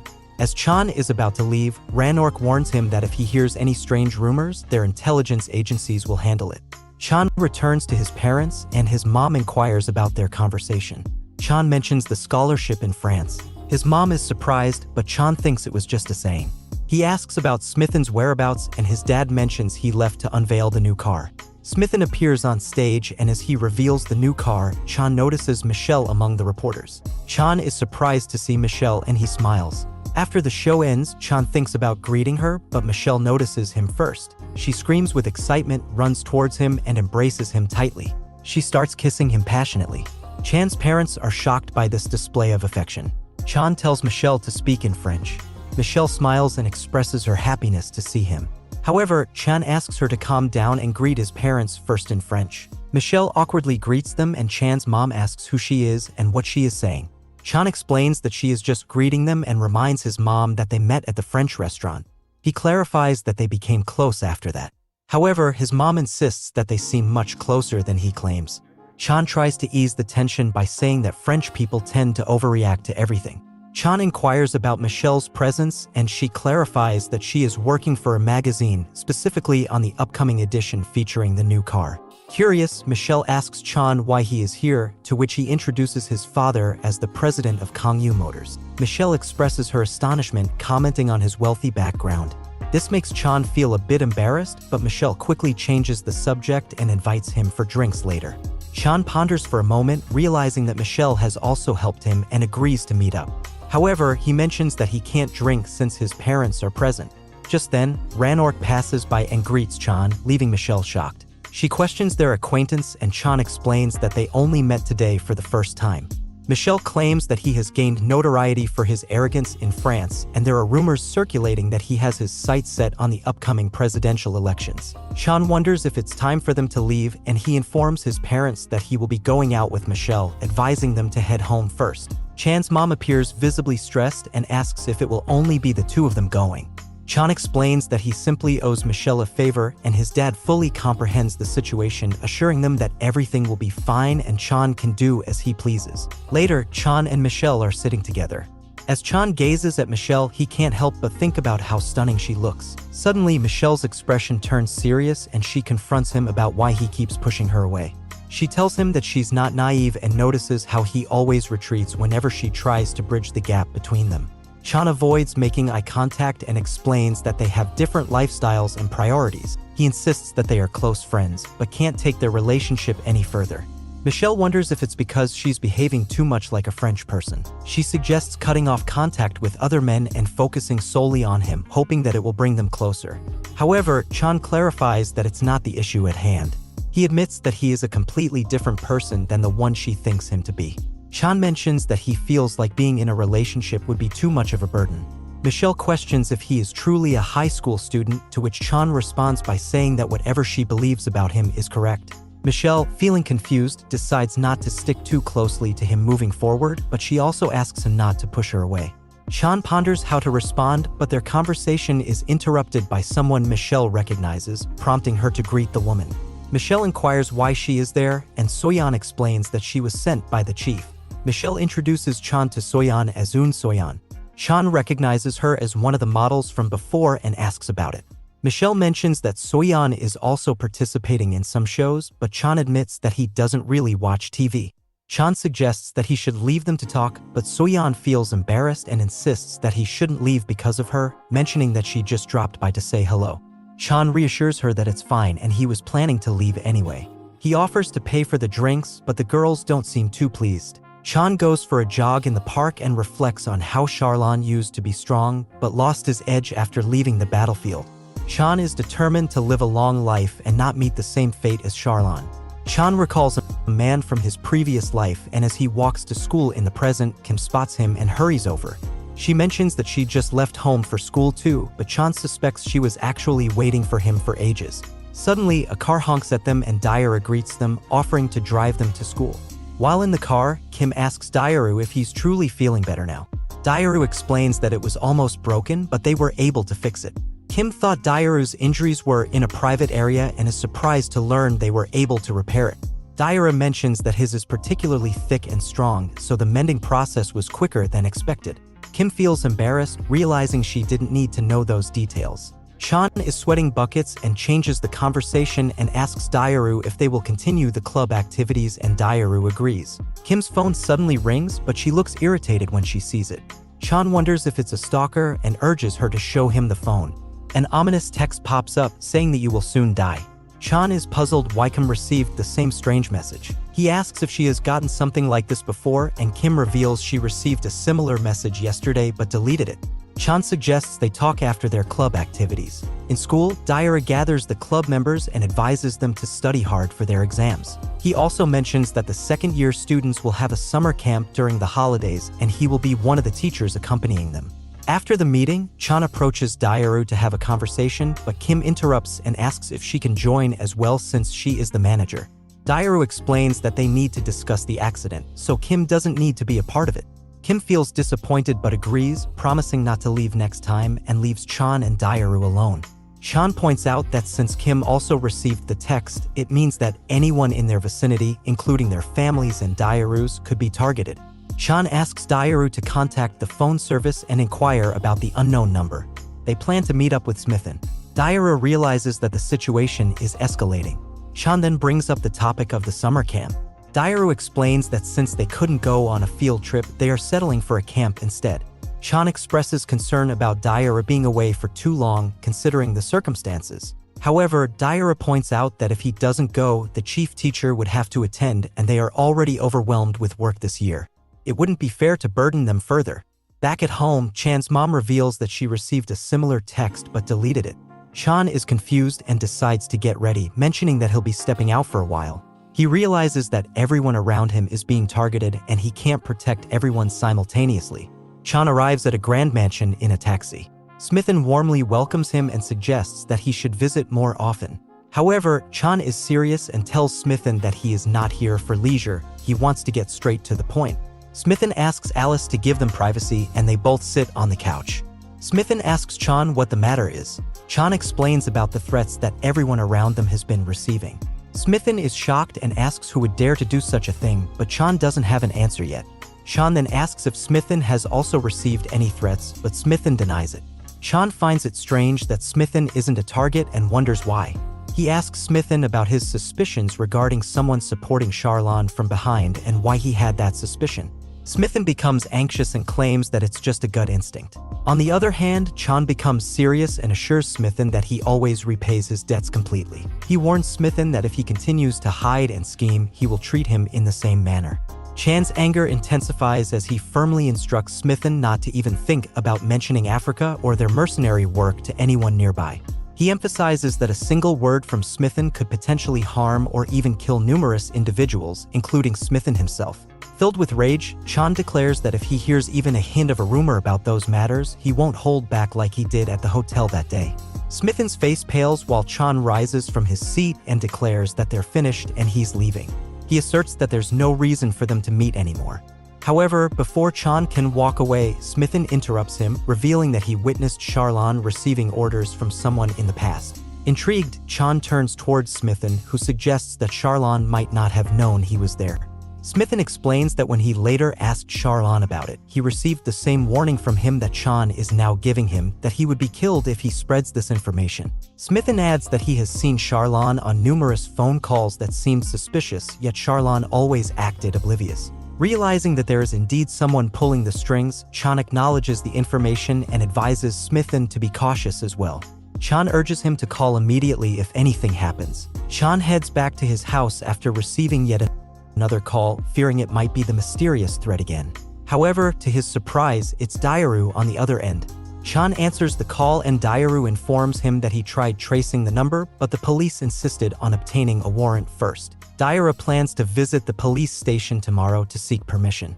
Chan expresses his gratitude for the information and Daru curiously asks what Chan has been up to. Chan casually mentions meeting Smithen but assures Daru that it wasn't anything significant. Chan proceeds to share all the details with Daru, who becomes increasingly anxious about the unknown culprit. Chan dismisses the possibility of the Serpent Gang's involvement as they wouldn't send threatening messages while hiding. He believes that Smithen would have been the initial target. Chan emphasizes the need to consider all possibilities and remain vigilant. Daru agrees, urging Chan to keep him updated if he discovers anything new. Chan ends the call abruptly, but his nerves are still on edge. He dials another number and expresses his desire to hire a private security service. Despite their attempts to clarify the details and costs, Chan insists on opting for the top-tier service without needing any further information. The service provider tries to caution him that the VIP service is typically reserved for serious threats like terrorism or targeted clients with an exorbitant price tag. Chan dismisses their concerns about the cost and instructs them to proceed with the highest level of service. When asked if they should inform the chief, Chan agrees. The chief, Kim Tae-jin, greets Chan over the phone and arranges to meet him in person the following day. Chan acknowledging that he can't protect everyone simultaneously. As the company responsible for the Korean president's security, they are definitely worth the investment. Feeling a sense of relief, Chan appreciates the power of money. Suddenly, he receives another call from Guangtech. Guangtech shares the news that Doziak from Namsan Hotel has been attacked and is in critical condition at the hospital. He suspects that the remnants of the parking lot group who controlled the school bullies are behind the attack. Guangtech warns Chan to stay vigilant. Chan realizes that if the parking lot group is involved, it explains why Smithen hasn't been targeted. Chan inquires about Doziak's current condition to Guangtech, who informs him that Doziak is currently in the operation room. Guangtech mentions that such situations are common in their line of work, but this time it went too far and severely affected Doziak's abilities. He believes that this isn't the work of ordinary gangsters and suspects it might be the doing of a professional killer. Guangtech assures Chan that he will send some of his men to help and advises him to act unaware and accept their assistance. Chan agrees and admires Guangtech's kindness despite being a gangster. He contemplates whether to inform Guangtech about the threats they have been receiving, including Daru's, and ultimately decides to share the information. Chan believes that someone must have found his lost phone from that night at the hotel and used his contacts to target his friends and family. Guangtech requests Chan to provide him with all the details and Chan complies by sharing everything. Guangtech concludes that it must be the parking lot guys behind all this and assures Chan that they will handle the situation while keeping him updated. Chan ends the call, feeling guilty about Doziak's situation. He contemplates taking on the head of the parking lot group himself, but ultimately decides to let Guangtech handle it. He hopes that the threatening texts are unrelated to Guangtech's troubles. Chan understands the importance of staying vigilant to protect those close to him. The following day at school in the sports room, Chan notices some people working and he inquires Daru about the situation. Daru clarifies that their facilities were subpar to be considered a sports club, so he made a purchase. Daru mentions that he used his own money for it and it didn't make a significant dent in his funds. Chan expresses his approval and asks Daru if he resolved the threat message issue. Daru explains that a cyber investigation organization investigated the incident and discovered that the culprit utilized a program specifically designed for sending messages from abroad. Chan is puzzled and mentions that Guangtech believes the parking lot group is responsible for the situation. Daru points out that even if they are local gangsters, they can still evade the system by routing it through overseas channels. The cyber investigation group mentioned that it would take some time to apprehend them, but they won't be receiving any more threat messages. Suddenly, Daru's phone rings and he receives another threatening text. He is taken aback to see the message once again and concludes that they must have used a different method to send it. Daru asks Chan if he's heading home right away and suggests having dinner together if he doesn't have any plans. However, Chan declines the offer, mentioning that they can do it next time as he has something else to take care of. Later, Chan waits for someone at a cafe and Kim Tae-jin arrives, greeting him. Tae-jin introduces himself as President Kim Tae-jin and another man with him, Director Seo Sang-yeon. Chan takes Tae-jin's card and notices that he has an impressive physique, different from those who solely focus on building muscles for physical strength. Chan wonders if Tae-jin has mastered several martial arts. Chan invites them to have a seat, and Tae-jin mentions that he's already been briefed on the general situation.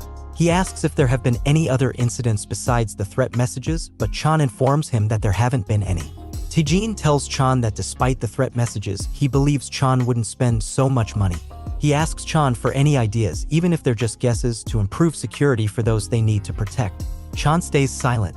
Tae-jin reveals he's from the president's security office and knows some national secrets. Tae-jin assures Chan they can trust him. Chan agrees, suspecting gangsters and thugs are involved, but he's unsure. Tae-jin mentions there are multiple gangs in the country and asks if Chan has any leads. Chan just wants protection for now.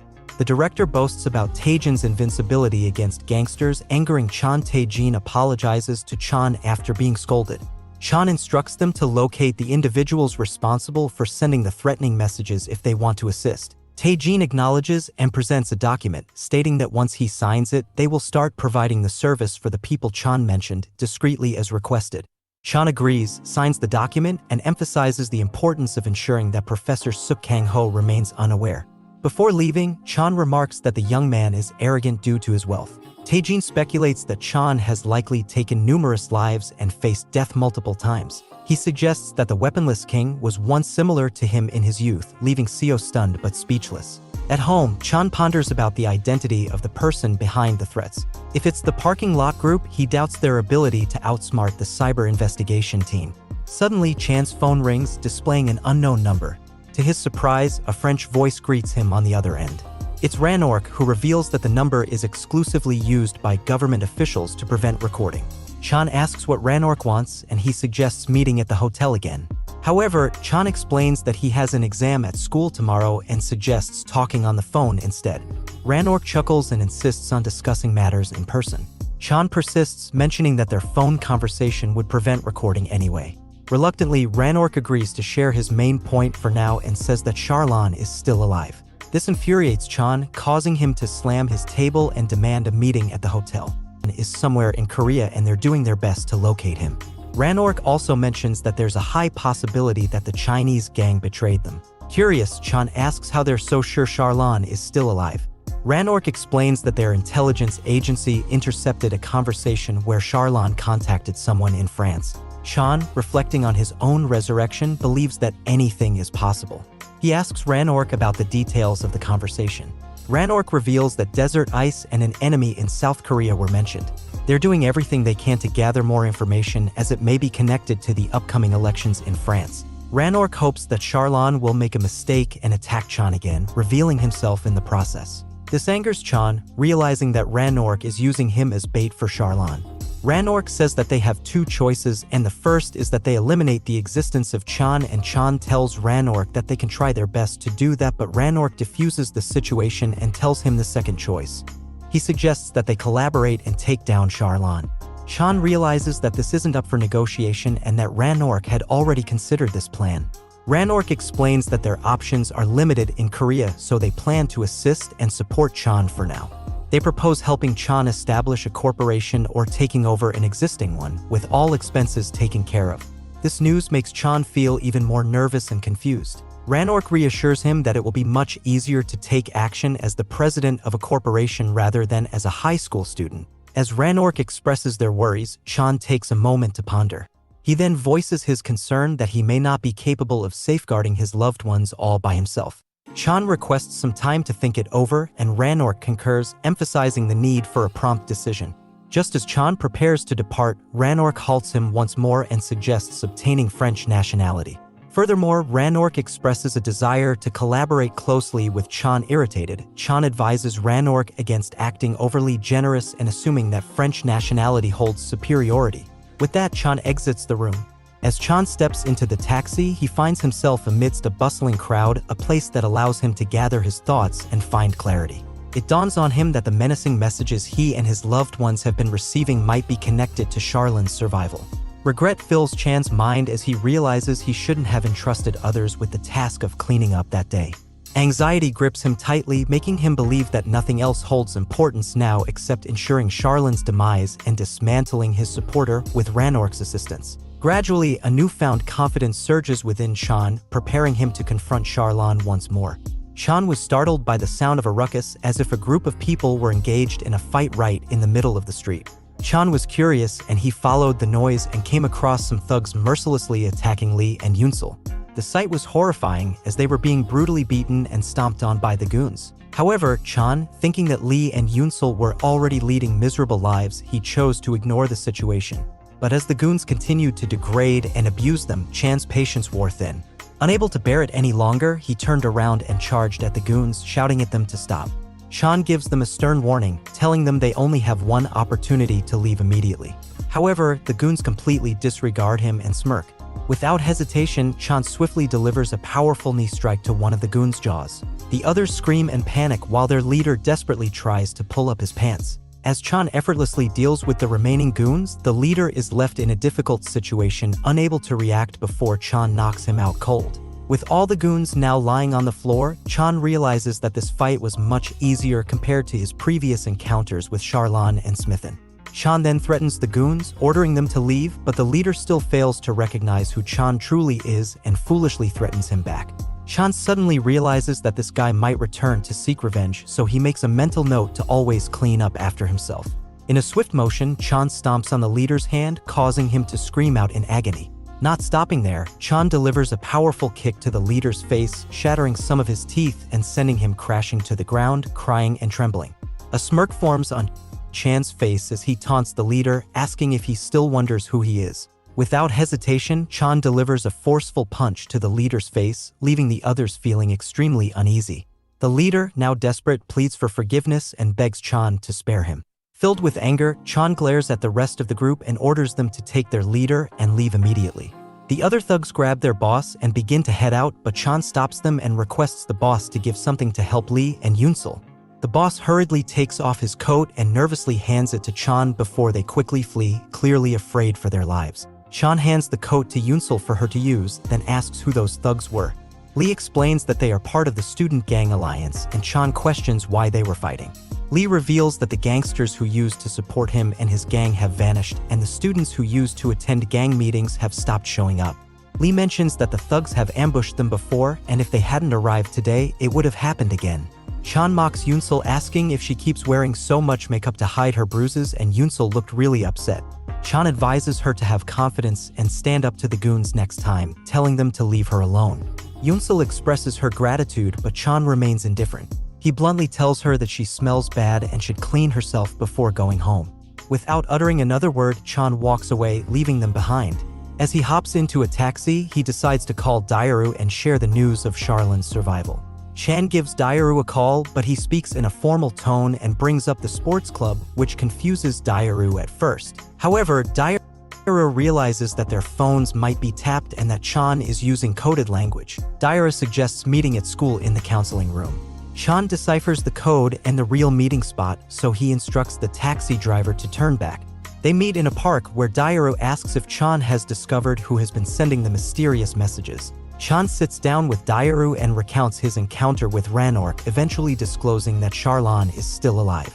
Daru is stunned and struggles to believe Chan's words. Chan explains that he thought he had taken care of Charon, but there was a call made to France by someone named Desert Ice. Daru comes to the realization and admits that there must be someone supporting Charon, which Daru agrees with.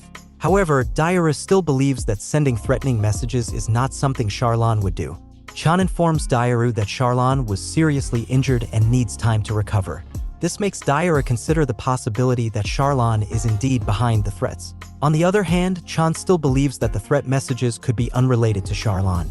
Daru asks for their next course of action, to which Chan suggests waiting for France to handle the problem initially.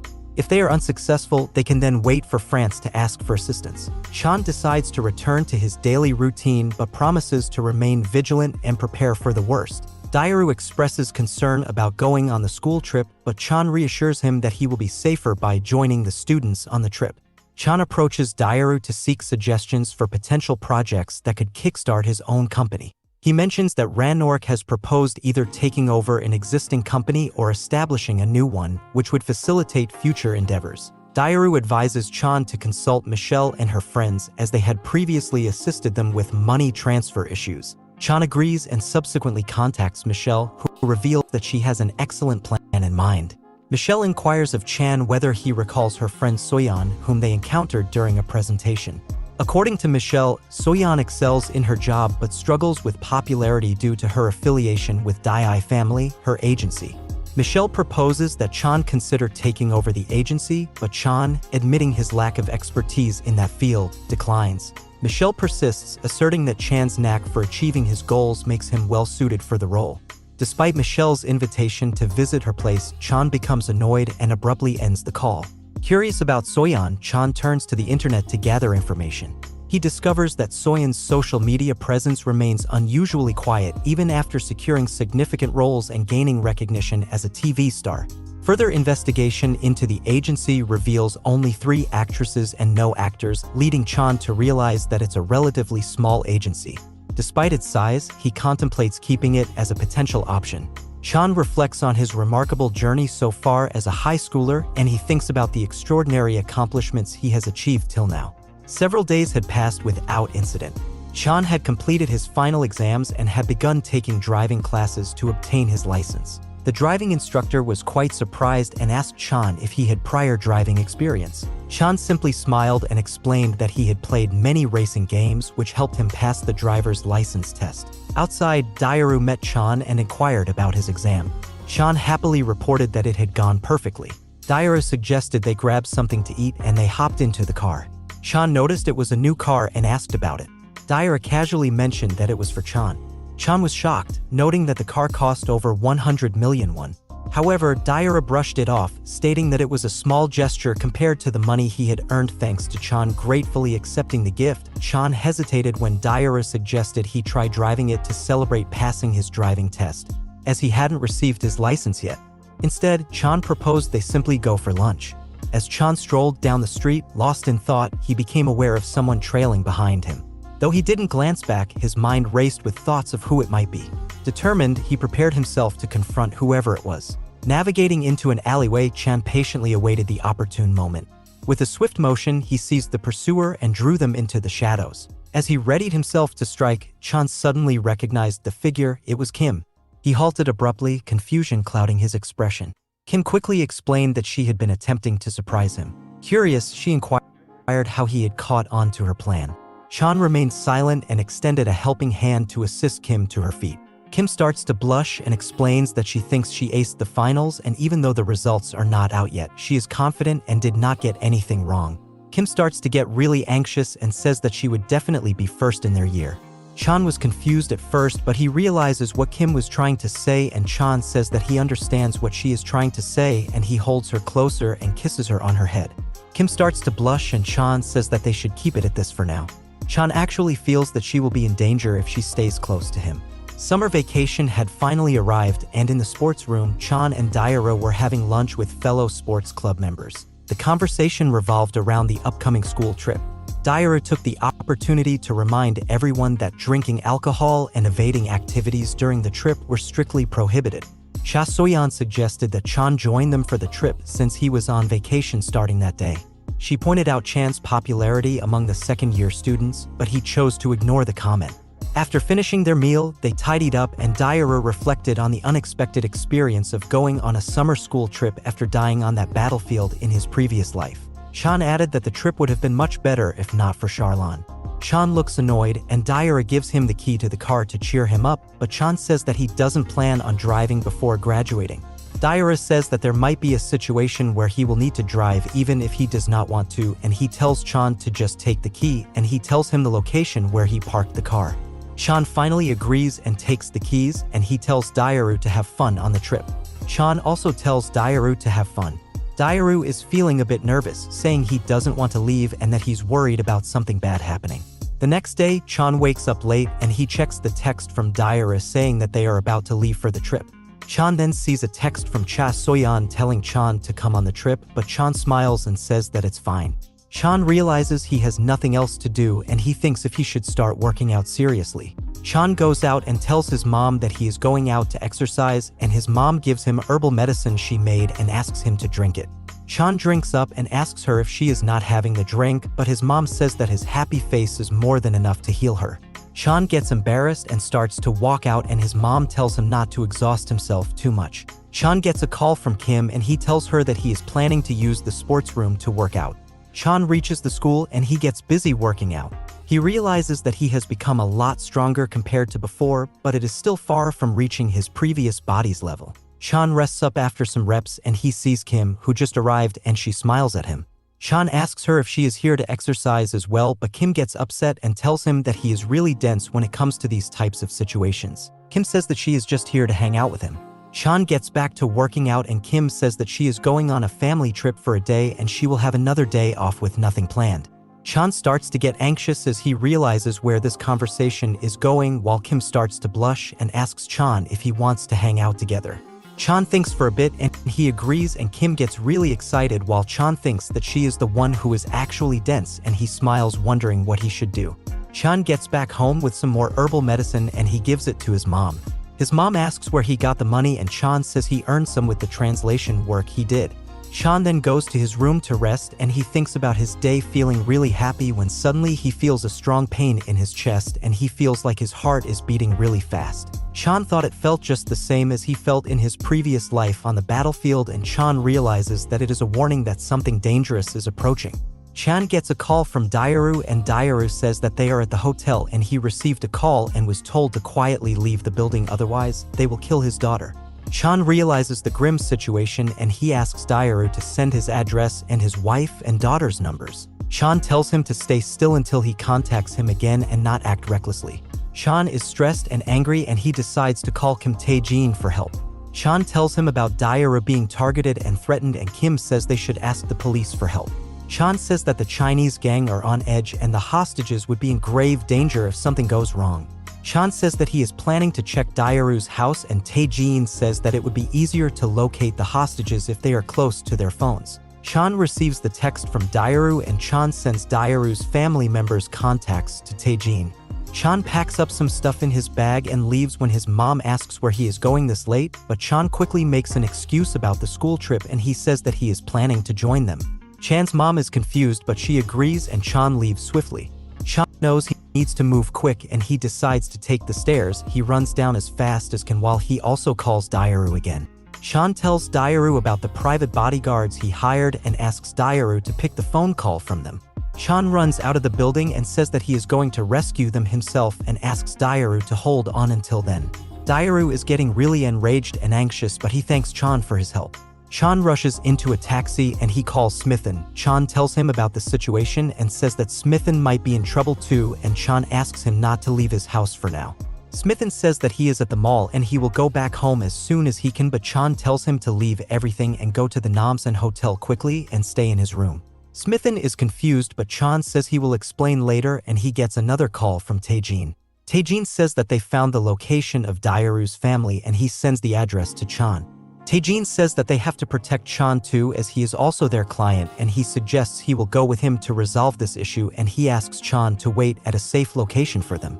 Chan reaches to the location of his car and he runs to it and starts driving towards the location Taejin provided. Chan pumps the gas hard as the map says it will take 30 minutes to reach the destination, but Chan is determined and thinks he will reach it in half of that time. Chan drives really fast with complete disregard for the traffic rules, and he calls Guangtech.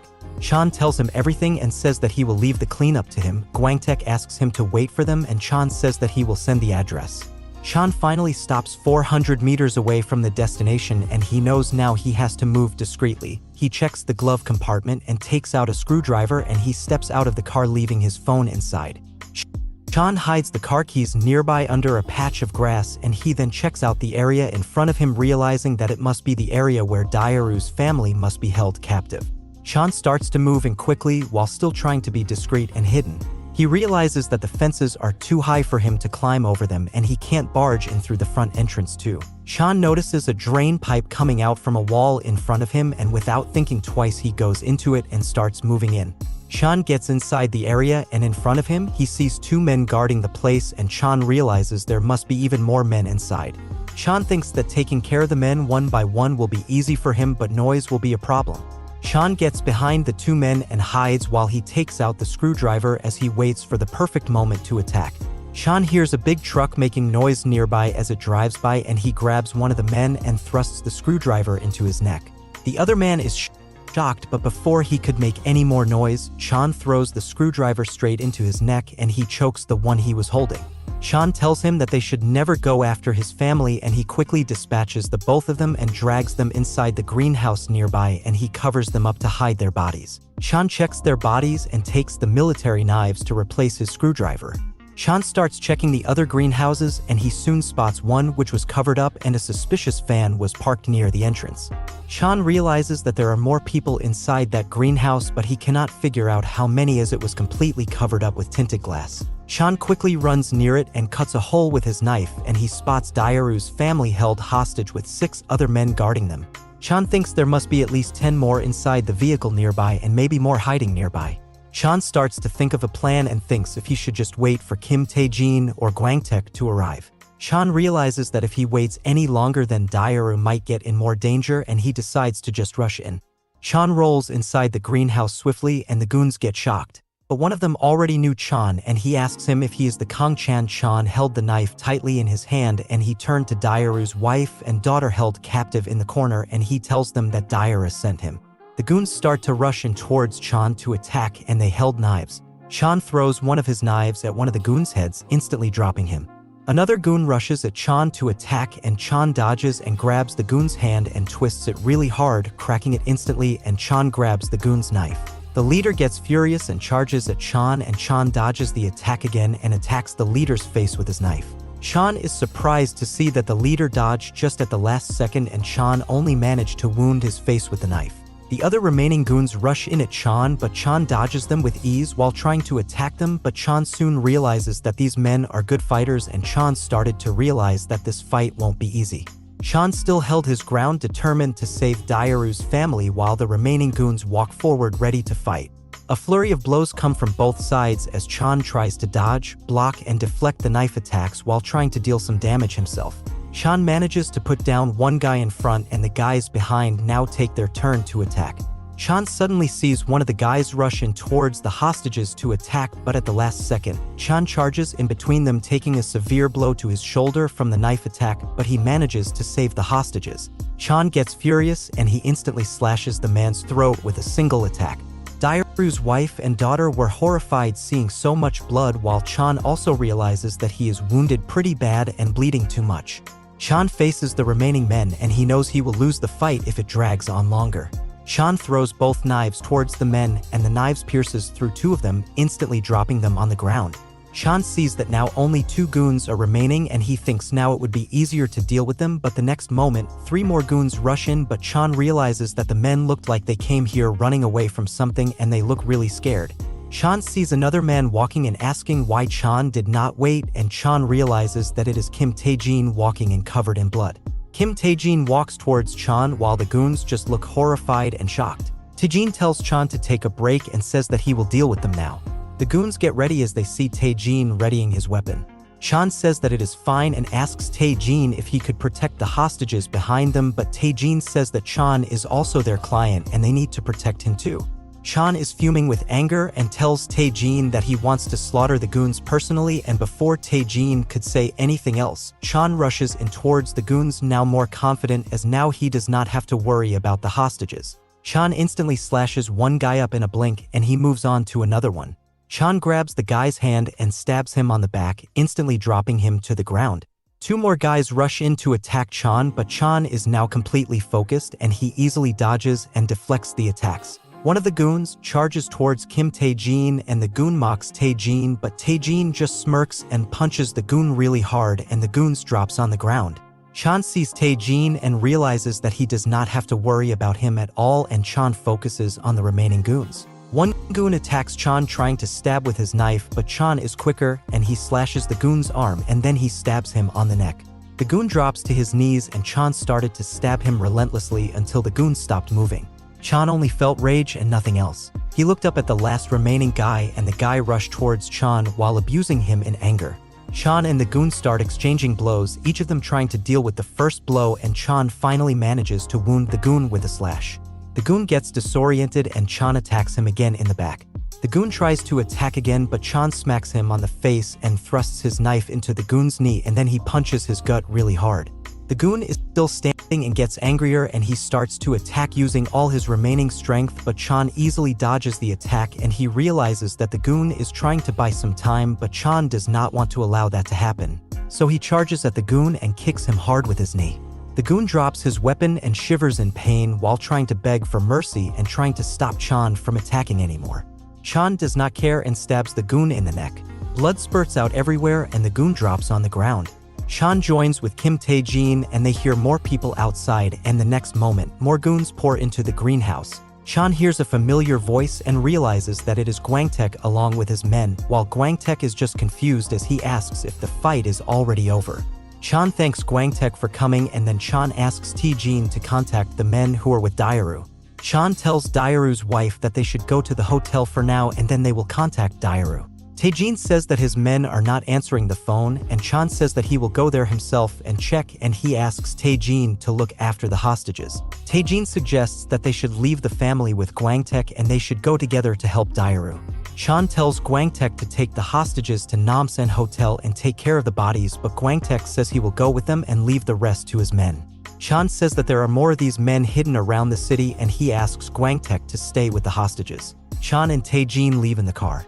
Chan says that he will find out where Daru is and he asks Tae-jin if he has a gun with him. Tae-jin says he has a gas gun, but it won't be very useful in the fight. Chan removes his shirt and tries to stop his bleeding with it, and Tae-jin suggests he use a bandage rather than a shirt. Chan uses the bandage to stop his bleeding and Tae-jin gets serious and asks Chan who he really is. Tae-jin says it is really hard to believe that Chan is just an ordinary high school student after seeing him in the fight and even his connections with Guangtech.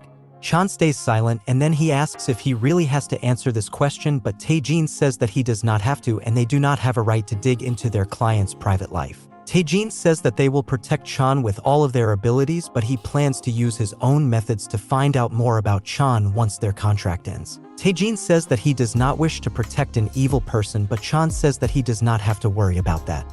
Chan calls Soyeon and asks her where they are staying exactly, and she tells him the location, but she says that Daru went out a while ago. Chan gets really anxious and asks her if she saw Daru leave, and she says that Daru went out with 3 men dressed in suits. Tae-jin says that he knows the place, but he is anxious too as even his men are not answering the phone. Tae-jin says that it will take an hour until they reach the location and asks Chan to take a rest.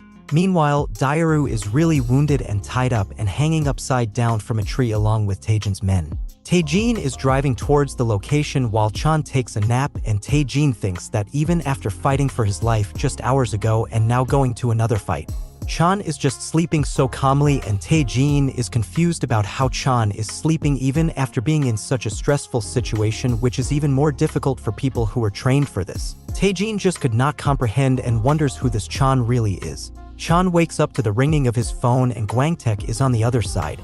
He says that Daru's family is safe now, and Chan thanks him for everything. Guangtech says that they have also dealt with the bodies and even captured some of them who were still breathing, as they could be useful to them later. Guangtech asks how Chan knew Kim Taejin, and Chan says that they met during the recent incidents. Guangtech says they will depart in 5 minutes and asks where the location is, but Chan says he does not have to come. They finally reach the location, and Taejin parks the car and he opens up the trunk to look for some weapons. Taejin is concerned and asks what they would do if Daru and the others left the mountain already. Chan says that their plan wasn't to run away and their final objective is getting to Chan, and they are definitely still in the mountains. Taejin says they don't have to search for them a lot and reveals a small tracker, saying that their company bodyguards have trackers in their shoes. Taejin says they already have a signal, and he asks Chan if they should start moving, but Chan disagrees and tells Taejin to stay and asks him to prevent the police from intervening and find a hospital. Chan confidently says that Daru will return alive, and he gets ready to leave, but Taejin stops him and he gives Chan his bayonet, saying that it is a treasure and a lucky charm. Chan is confused and asks why he is giving that to him, and Taejin says that Chan must now come back and return it to him. Chan starts moving into the dark forest with the tracker, and he soon reaches the location and sees some men tied up to a tree. Chan is furious when he sees Daru dangling upside down from the tree, and he takes out the bayonet and gets ready to defend them. Daru is conscious again, and he is surprised to see Chan, and Chan tells him that his family is safe, and Daru smiles. Chan is fuming as he sees a lot of men now walking towards them holding weapons, and he stands alone to take on all these men by himself. Chan sees a familiar face and realizes that at the parking lot group, and the crazy goon grins and asks Chan if he thought he was done with them already, and he mocks them, saying that after them he will go for Guangtech. Chan wonders if Charon is really backing these guys, and Daru tells Chan that he should just run away. The crazy goon orders his men to kill Chan and the others, while Chan asks Daru if he forgot who he is, and Chan says that these goons have finally come to him on a silver platter and now he has to kill them all right now. Chan is ready to face the challenge as the goons start to rush in at him. Daru laughs while still hanging from the tree, and Chan starts walking towards the goons. The goons all smirk and rush in at Chan, and Chan dodges the first attack with ease and stabs the first goon in his foot with a screwdriver. The goon screams in pain, and Chan stabs him in the throat and tells him to shut up and die quietly. Chan senses another man behind him about to attack, and Chan dodges at the last moment and kills him in one blow, but Chan gets a small cut on his face. Chan uses the goon's body as a meat shield while more men start to rush in trying to attack Chan. Chan starts to deal with the others as usual while Daru is seeing the fight, and he thinks about how Chan and him always avoided killing anyone ever since they changed bodies. But right now Chan is like the captain from Africa again. Chan held the screwdriver in one hand and the bayonet in the other, and he finished off the men one by one. Chan suddenly loses focus and he gets stabbed in the shoulder by one man from behind, and another man rushes at him while abusing him. Chan kicks the man hard before he can attack, but it is still not over and more men surround him and rush at him. Chan dodges the attacks and takes out one more, and he sees that he can still move his arm as the hit on his shoulder did not hit his muscle. Chan still realizes that Charon must have been preparing for this attack for a long time, as he hired both the parking lot gang and the Chinese gang too. Chan gives it all and tries to dodge every attack. He moves swiftly, but he realizes there are too many of them and he won't last until the end. The men kept coming at him, and Chan defends while still trying to think what he can do to counterattack. Chan suddenly turns back and starts to run into the forest, thinking it would be a lot easier to handle so many of them in the forest. The men start to rush and follow Chan into the forest, but they lose sight of him while Daru smiles as he understands Chan's plan. Chan takes the stealthy approach and moves silently. He hides behind a tree and grabs one of the men and defeats him swiftly. This is the natural habitat of the god of Blackfield. The other men are slowly getting separated, and one of them finds one of his comrades dead on the ground, and he starts to get really nervous. Chan stood behind him without making any sound, and the man sensed his presence and tried to attack, but his long sword got stuck on a tree. Chan smirks and says that long weapons are unsuited for the jungle, and he takes out his bayonet and stabs the man before he could do anything else. More men hear the commotion and rush in towards them, but they only find their dead friend while Chan hides again. Chan now feels confident and thinks he can recover his stamina like this easily by taking them out one by one. The crazy leader orders his men to forget about Chan and tells them to kill the bodyguards they tied on the tree, while Chan realizes it could go wrong really fast. Chan starts to move and he grabs the sword stuck on the tree and rushes in towards the bodyguards. The goons walk towards the tied-up and helpless bodyguards to attack, but Chan arrives just in time and charges in to attack. Chan finishes one off with one swift slash with the long sword, and he starts to fight with the others. One of them tries to attack Chan, but Chan dodges at the last second, but he gets wounded in the process and gets disoriented when another man hits Chan in the head with a baseball bat. Chan falls to the ground and started to bleed heavily as he slowly loses consciousness, while Daru is in disbelief and screams. Chan lies on the ground, and the goons ask their leader what they should do with him, and the leader says that they can figure it out later, and for now they should just beat him up until he can't stand anymore, but he tells them not to kill Chan. The leader casually lights up a smoke while his other goons walk towards Chan, when suddenly the leader hears screaming and sees his goon screaming in pain with a knife through his foot. Chan slowly stands up while the leader is shocked to see that Chan could still stand up even after taking a blow to the head. Chan takes out the knife from the goon's foot and he takes his stance again, ready to face the goons, and tells them that from now on they will be facing the real god of Blackfield. The leader starts to get anxious and really nervous, and he feels Chan's aura completely change. The other goon shivers in pain, still holding his foot with a hole in it, but Chan quickly stops his pain from getting any worse and he stabs the goon in the neck. Chan stands confidently, but there are still a lot of men to deal with. The goons start to abuse and mock Chan, and two of them charge at Chan, but Chan deals with both of them in a blink. The leader starts to get really nervous now while Chan smirks and looks really pissed off. A horde of men along with the leader rush in towards Chan, but Chan is now completely unfazed and ready for anything. Chan swiftly slashes one of the men and he blocks another attack and stabs him multiple times. Chan starts to get covered up with the blood of his enemies and he deals with them easily while the men keep rushing in trying to get one hit on Chan. Chan was a one-man army and he was easily dealing with this horde of men. Chan suddenly starts to get overwhelmed, but he thinks of a plan quickly, and the next moment some of the goons cry in pain as Chan stabs all of their feet in a blink.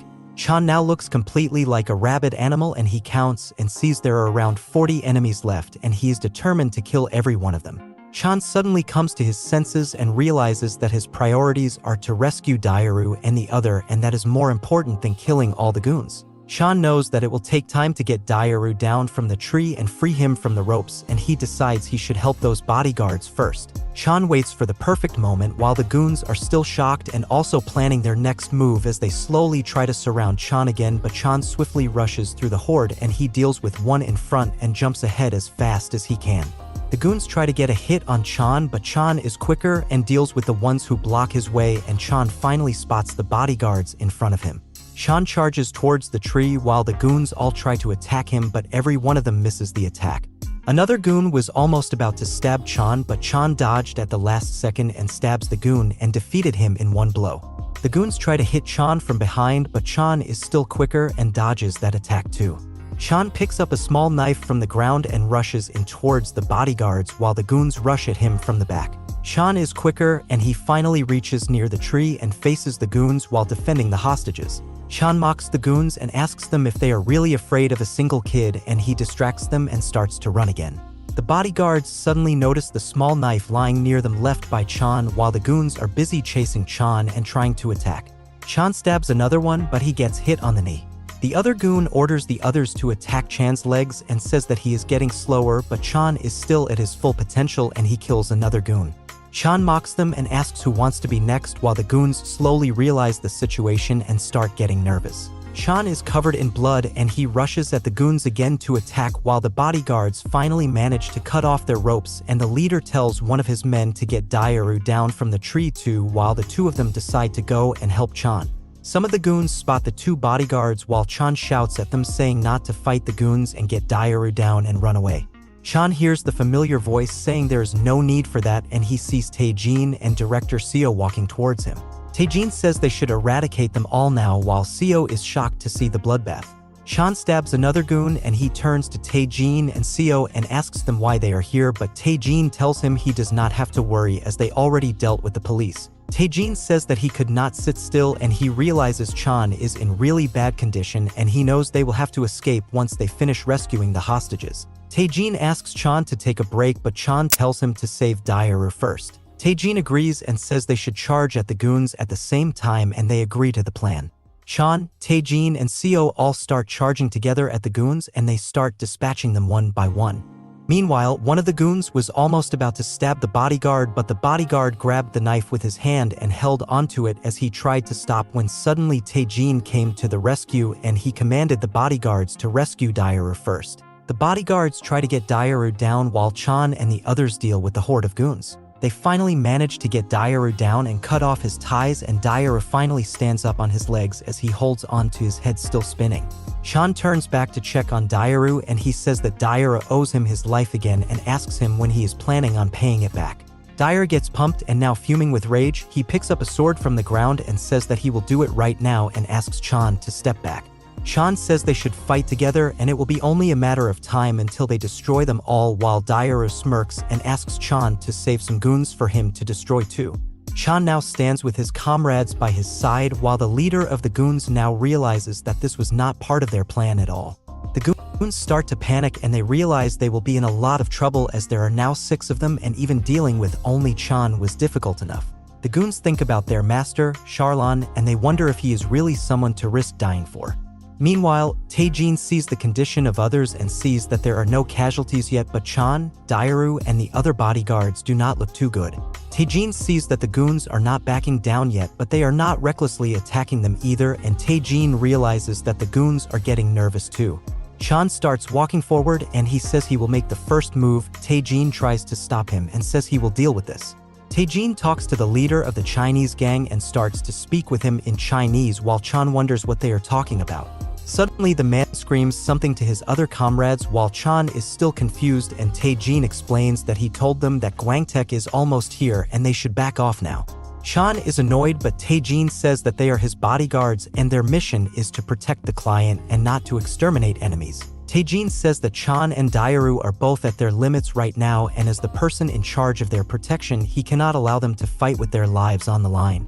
Chan is angry and says that he does not care and they have the opportunity to end this conflict right here, but Taejin says they won't have enough time to deal with the bodies, and even if those men deserve to die, if this incident gets out in the open, they will get sentenced to life. Chan is still not convinced and he tries to get ready to fight, but Taejin suddenly screams hard at him and he says this won't be the end even after killing all these goons, and if that were the case, he would have fought by their side. Chan is speechless seeing Taejin this angry, and Taejin apologizes for shouting at him too, and he explains that Chan still has people to protect and their mission as Chan's bodyguards is not over yet. Taejin says that Daru is on the verge of collapsing and they should fall back for now. Chan realizes the situation is actually bad and he finally agrees with Taejin. The Chinese gang leader starts to pack up the bodies of his own men, still in disbelief that he has to do this, while Chan is surprised that the Chinese leader spoke in their language. He tells Chan that he won't be seeing them again and next time he will be facing the Korean gang. He tells Chan to win against them or their reputation will fall. The leader leaves with his men and Chan loses all his strength and passes out on the ground. Taejin orders Seo to carry Chan on his back and they rush out of the area to meet up with the reinforcements. They try to keep Chan awake, but Chan is slowly losing consciousness and he tries to keep his eyes open while they carry him to an ambulance. Chan opens his eyes as he hears people calling his name and he suddenly sits up and finds himself in a forest and wonders if this is Africa. Chan keeps hearing voices calling him, and as the fog settles, he sees his mother tied up in front of him. Chan tries to walk forward to help her, but suddenly vines shoot up from the ground and grabs onto his hands and neck. Chan falls to the ground as the vines try to choke him and pin him down. Chan heard the voice of his crying mother and suddenly he was starting to get really angry, but he felt helpless as he saw a giant demonic creature holding a sword over his mother. Chan begs him to stop while his mother starts to cry and tells Chan to leave. Chan uses all his strength to stand up and fight the vines holding him, but the giant demon slams his sword into his mother. Chan suddenly snaps back to reality as he sees someone giving him an injection and he realizes that it is the doctor. The doctor smiles and says that it's a shame and he was so close to being able to collect Chan's organs this time, and Chan says that he just returned from hell. Taejin arrives and asks the doctor if Chan is alright now, and the doctor says that he will be discharged tomorrow. The doctor leaves and Taejin sits beside Chan. Chan asks where Daru is and Taejin says that he is not with them. Chan is confused and Taejin explains that Daru was in the hospital but he decided to get back to his school trip and he wants Chan to call him once he wakes up. Chan tells Taejin to not be so formal with him and they just smile. Chan tries to sit up and asks for water and Taejin gives some water to Chan and tells him that he talked with Guangtech when he was unconscious. Chan asks where his phone is and Taejin gives him his phone, and Chan sees a lot of missed calls from his mother, Kim, Michelle, and even Smithen. Chan calls Smithen first and asks him if he is still in the Namsan hotel, and Chan says he will send some bodyguards to him and he asks him to talk to them and keep them around for a while. Smithen asks Chan if he is okay and Chan says that he is perfectly fine. Chan tells Taejin about Smithen and asks him to send some bodyguards for Smithen. Chan says he will sign a contract as soon as he can, but Taejin says that he will send some men right away and even send some for his other friends and family, and Chan does not have to pay and they will even pay Chan back double the contract fee. Taejin says that it's a matter of his pride and Chan thinks he should not argue anymore and says that they will talk about this more later. Chan receives the text from Daru to call him, and as he calls him, Daru says that he will visit tomorrow and asks Chan to stay in the hospital. Chan tells him to just come back after the school trip ends, but Daru says that the school trip ends tomorrow. Chan is shocked and realizes that he has been unconscious for a while. Taejin suggests that Chan contact his parents first and he stands up to leave. He says that he has placed some of his men outside so Chan does not have to worry about his safety. Taejin says he has some stuff to deal with and he will come back later, and Chan tells him he does not have to if he is busy, but Taejin smiles and tells Chan again that it's a matter of his pride. Chan smiles and decides to call Ranork, but he hears the dreaded voice. It was Charon, and Chan gets angry and Chan asks where Charon is, saying that they should finish this once and for all. Charon laughs and tells Chan to be patient while Chan is getting angrier, and he asks him if he is scared. Charon laughs and says that he does not plan on meeting right now, but the people around Chan will be in danger from now on and forever. Chan abuses him, gritting his teeth, while Charon says that he will call again in 3 days. Chan realizes that Charon must have investigated everything about Chan, and Chan thinks that he can't face them by himself and he needs an organization of his own to fight them, a strong and trustworthy organization. Chan realizes he does not have any solution right now and he decides to calm down for now and call Michelle.